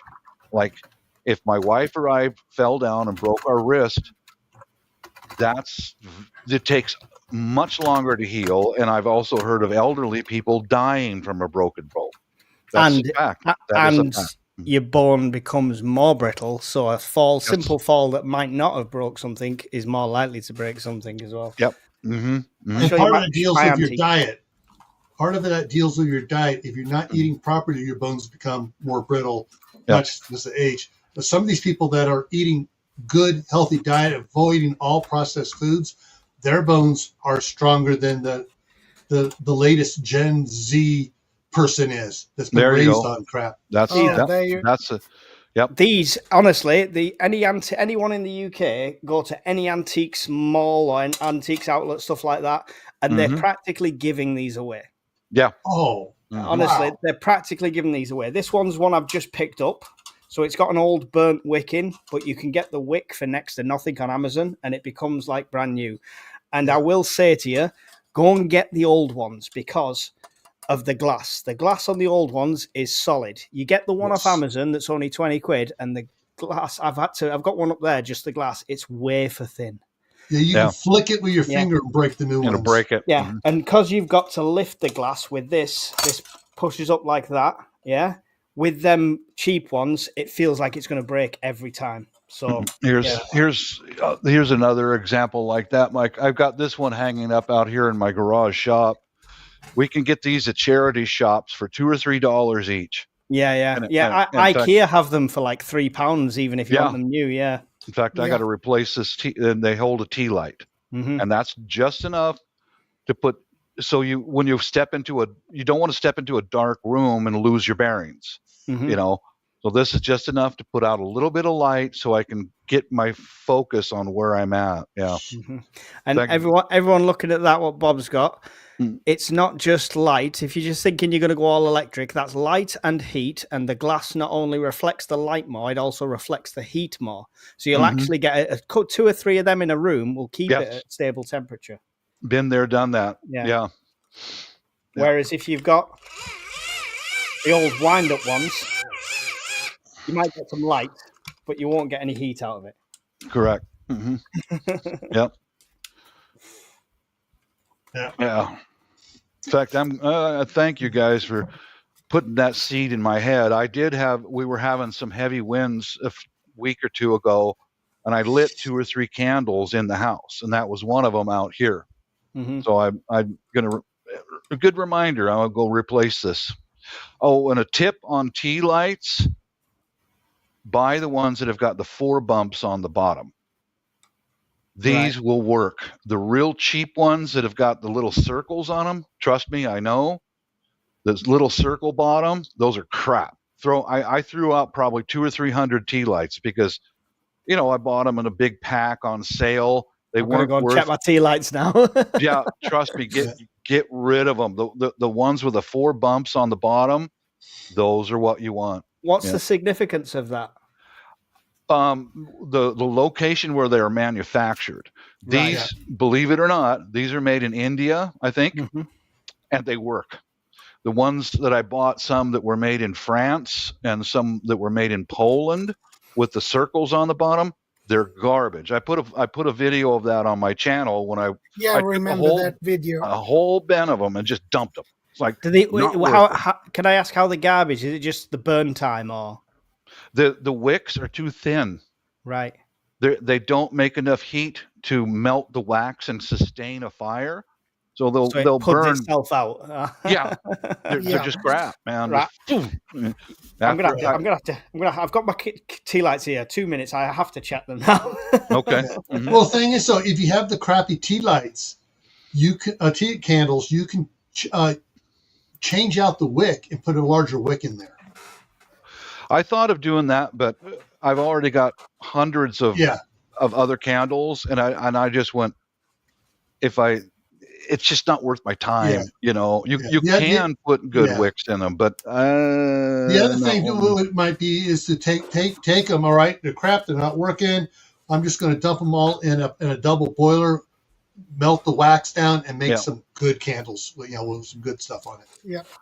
Bingo. There you go, Mike. Got it. I don't have to bin them out. Make sure. Test those things out. I do almost everything I buy. I test it. And then I'll post a video on YouTube.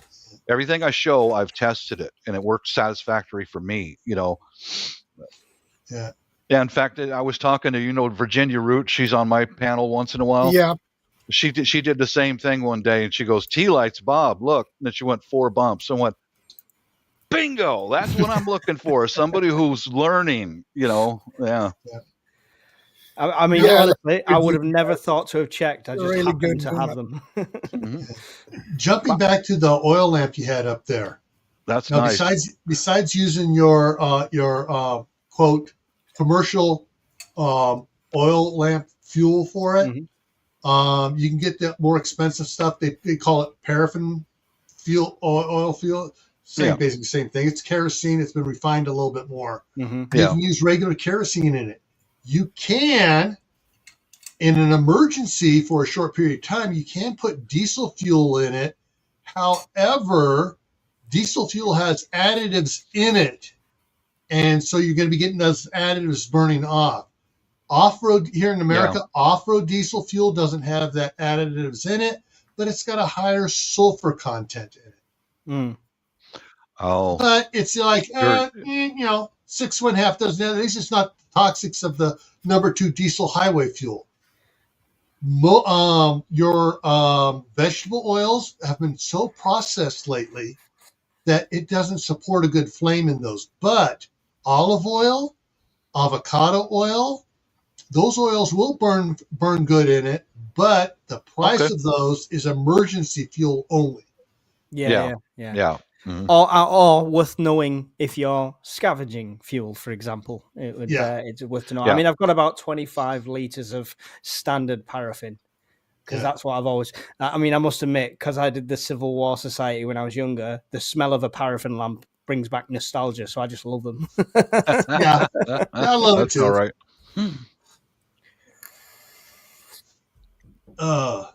Well, I took my break. I'm going to go back out and cut the grass now for a little while. Planting white clover, like I mentioned before, white Dutch clover, going to replace the grass with clover. It doesn't take any care or maintenance, and you can eat it, you know. Yeah. So I'm going to go back out. Thanks for letting me up again, Shadow. You're very welcome, Bob. Take care, Bob. I didn't get to fire CR, guys. What the hell happened? He skipped out on. He saw you come in and he skipped out. Watch them Canadians. Watch them. Yeah, Watch but you those got one strike, Bob. Do it, Canadians. Do it now in case he watches on replay.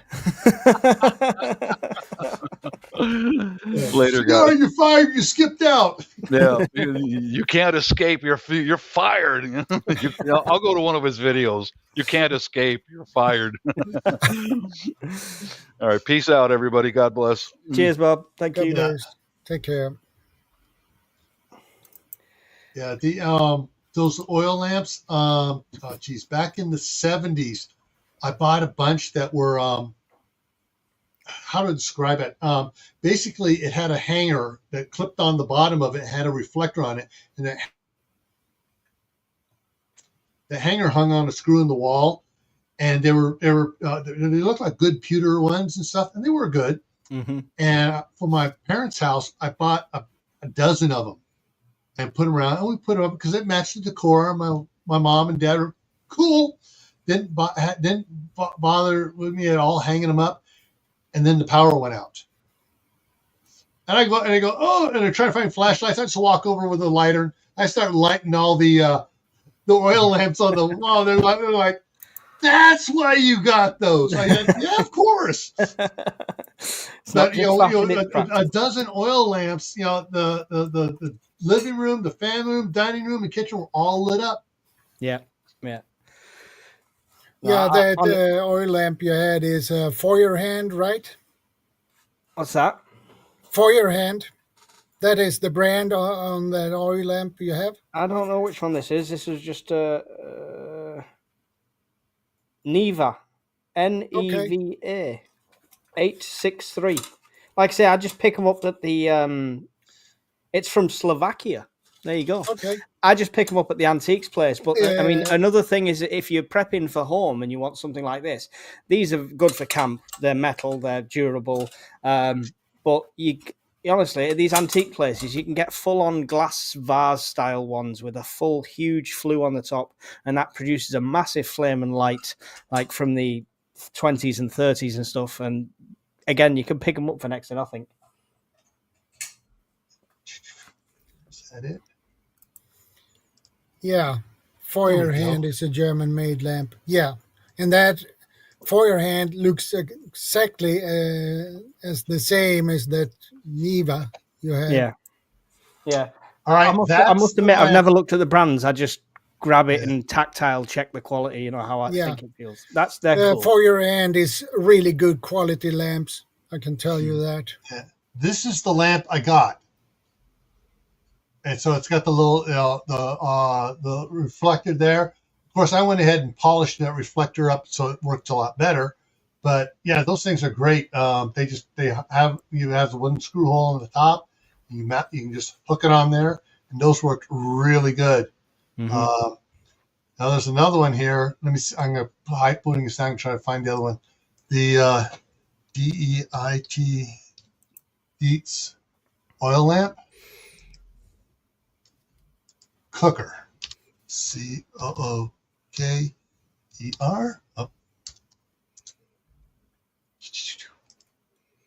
There we go. Is that coming up? That's coming up okay. Wrong button. Present, share to. There we go. Here's the one you might want to consider looking into. You can get them on Amazon. It's a cooker. Ah, okay. Okay. Now, it's not because the oil lamps don't have a lot of heat, but they do have enough. You can boil water. You can make a cup of coffee. I've made a cup of tea on top of a candle, so it's fine. Yeah. Yeah. So they come in as a kit. This is the Dietz, and they come in black or green are the two common colors for it. But there's a little bit larger blow up of it. They're cool.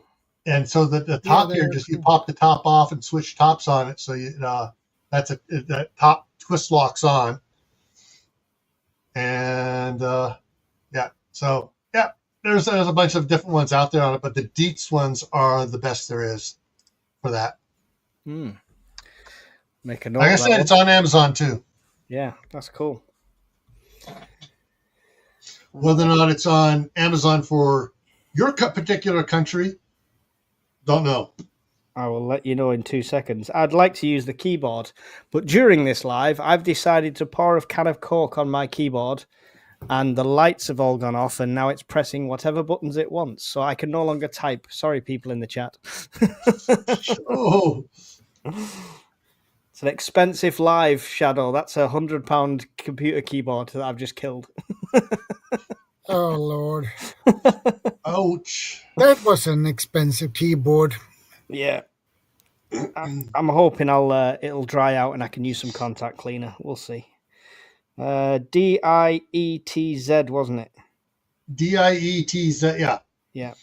And then it's the oil lamp cooker.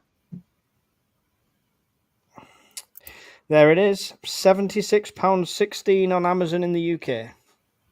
Excellent.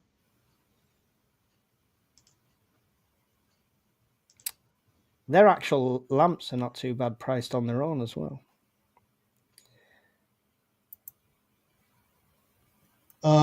So Elusive Darthmore says you can use after it runs out. I froze there for a second. So yeah. Elusive says you can use aftershave for fuel on a Zippo lighter. It runs out.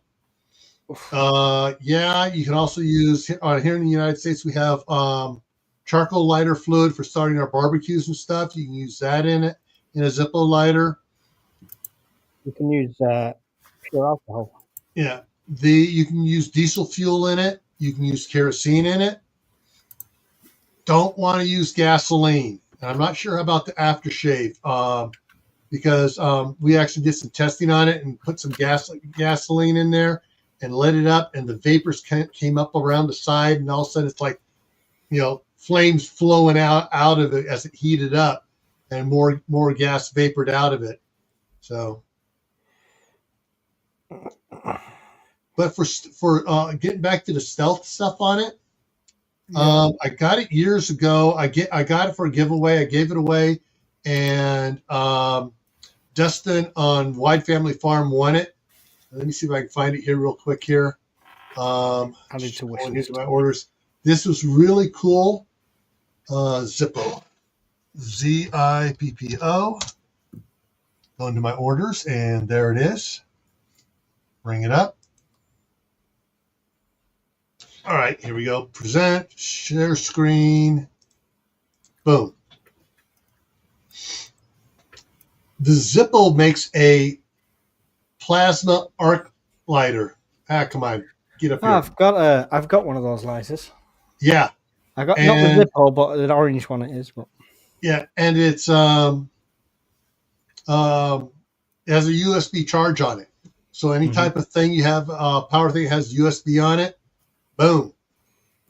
Hey, it's $17.91 currently on Amazon. Yeah, I got off Amazon. I got one like that. I mean, that's the Zippo. You can slide it into your Zippo case, right? That's the idea behind that. I got an orange one, which is a survival one, which is cool because it's got a clasp and it seals and it's completely waterproof as well. This was the case I got for it, and that looks like the orange one. Yeah, that's perfect. Yeah, and so Dustin got the two of them together as for a giveaway on my channel. But yeah, and. Top tip. Unfortunately, that one's no longer available. So I've had a camouflage lighter. The problem with a camouflage lighter is if you use it outdoors and drop it, it's camouflage. You can't find it. That's why I now have a bright orange one. Yeah. But what's neat about that plasma arc one being stealth, there's no flame, which at night, I see the flame a mile over there. Yeah, and there's no smell from there's nothing smells quite as cool as a Zippo lighter with Zippo fuel in it. Oh, it just smells good. It's like back in the day when I was in school, the mimeograph homework assignments. All the kids would be sniffing the paper. Yeah.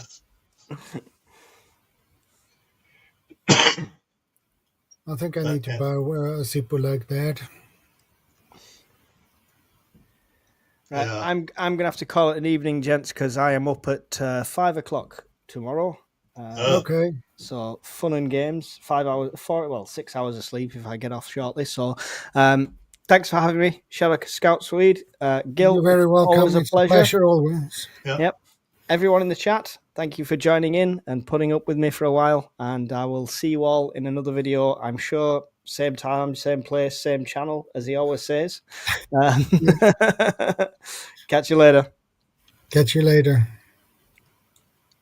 So I'm going to drop a link in here. This is my live stream. It comes up in 2 hours. I'll be on that, and there's the link. And tonight's topic on mine is on Saturdays. I'm doing a series called After the Disaster, and they're picking different type of things. This one is after the local mega disaster. What are your plans? And so this is going to be more centralized for different parts of wherever you're at. We're going to talk about that. But so that's what's coming up here in 2 hours on my channel. Yeah. I can tell you in my next week's topic I think it's a good idea. Next week's topic is actually false prepper myths and dangerous tips and tricks. Yeah. And that was my wife's suggestion. So that will be an interesting topic. Yeah, I've done 2 live streams on similar things about lies that preppers are told. So, and the problem is those are usually told by channels that aren't honest, like the ones we've had up here tonight. They're the ones that, buy my supplies and you can get everything you need to survive. Yeah, but that will be, we can discuss that next week. Yeah. Because that will be next week's topic. Exactly. And my wife thought that would be a great topic. So, yes, you care. Yes, Mike, you I already count you in on that one. So I think we will have a lot of good discussion on that topic as well. Yeah. So that stream is already prepared for. So it's already scheduled. So yeah, I saw it this morning up there. Power and Redemption just came in at the end. Yeah, at the end. Yeah. Well, I will end in 3 minutes anyway. So yeah. Just to recount some of the top stuff here for you, if you're being stealthy and stuff on it, you don't have to wear gray clothes to be a gray man. You have to blend in with what everyone else is wearing. Path is primary route, alternate route, tactical route, and hidden route. Personally, I think you should have multiples of everything. Because hey, Murphy's Law, if you're going to go, I got to go to my alternate route, your alternate route's going to be bad too. Murphy's Law. It's just you need to have several things on it. Yeah. We've talked about situational awareness. We've talked about being stealthy with kids. So guys, if you didn't see the whole thing, go back and watch the whole thing. Yeah. Watch the replay.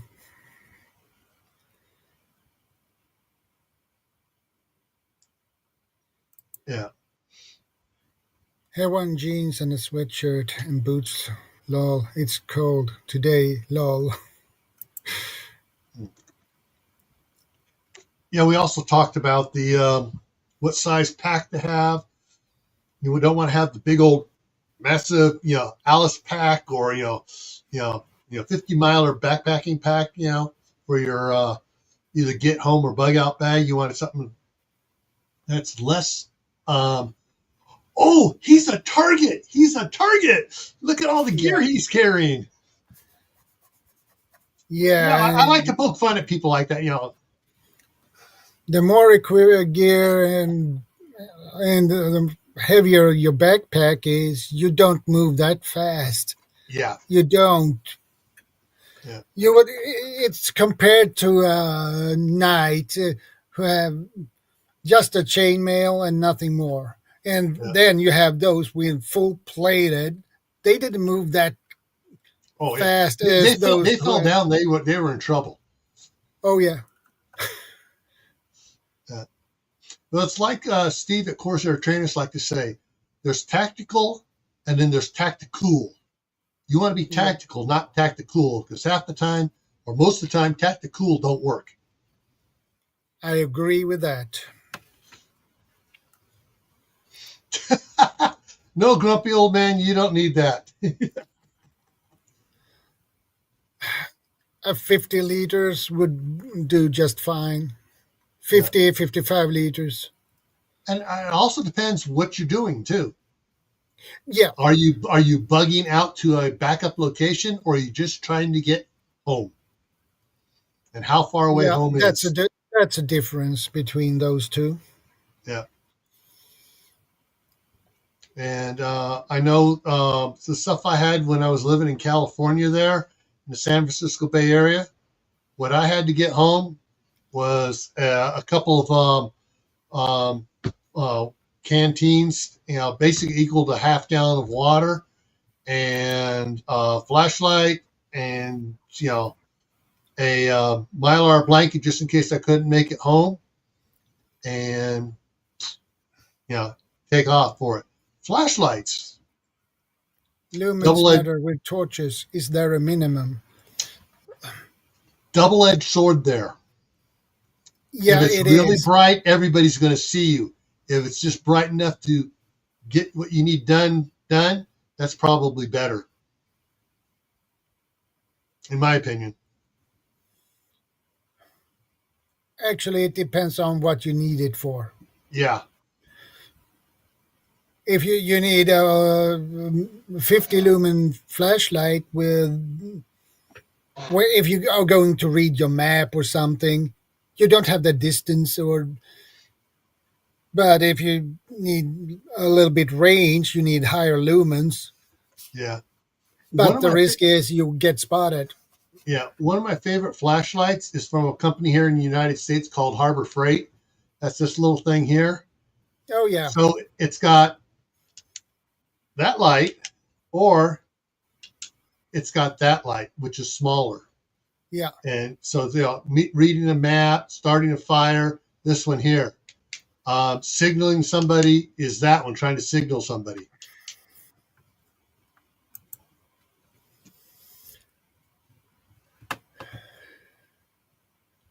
Lanterns better. Like I said, it depends what you need to use, what you need illumination for. I like it. Grumpy old man has the same flashlight. Yeah, and if you're a member of Harbor Freight here in the U.S., get those coupons, because every now and then, all you got to do is take the coupon in the store, you get one for free. That's good. That's really good. Yeah. And then, of course, I do have my one flashlight here. I call it my Men in Black flashlight. Look right here. Yeah.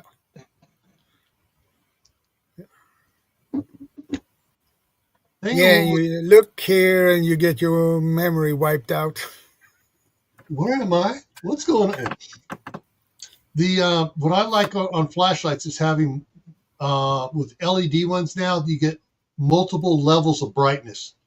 So you have a good one that has several levels, and it works. My Men in Black. This one, Harbor Freight. Yeah, this is a Harbor Freight Quantum one. It has a magnet on the back here, so it sticks. and it has the belt clip on it too. Yeah. Or if you That's prefer, really nice. you can clip it on your shirt pocket. You can just clip it on your shirt pocket. Yeah.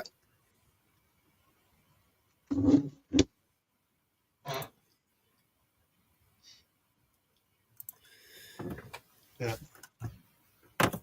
Yeah, I'm not an affiliate for Harbor Freight, but Harbor Freight comes out with some really cool stuff. Yeah, my Harbor Freight, I heard about those many times through the years. I like what Grumpy Old Man says. And it's true. It's true. It's also one of the best man-boy toy stores.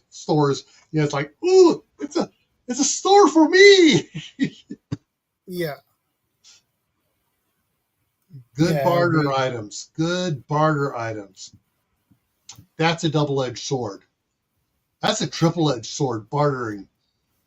Yeah. It is. Yeah, because you're never going to tell when you could come into a bad actor trying to barter with you. And all they're looking to do is to take you out and take your supplies. Yeah. All right, I'm going to slide down here and I'll let you wrap it up. And I'll see everybody. I posted the link to my my live stream in 1 hour and 45 minutes from now. Yep. All right, see you all later. Take care, Gil. Okay, guys. Thank you for stopping by. I appreciate it. I will see you next week. Same time, same channel. So, yeah, that's all for today. Have a good day, good night, good evening.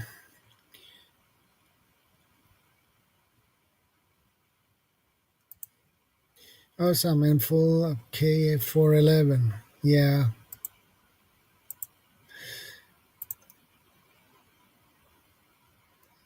And I see you later too, Sandy. Take care. Stay safe.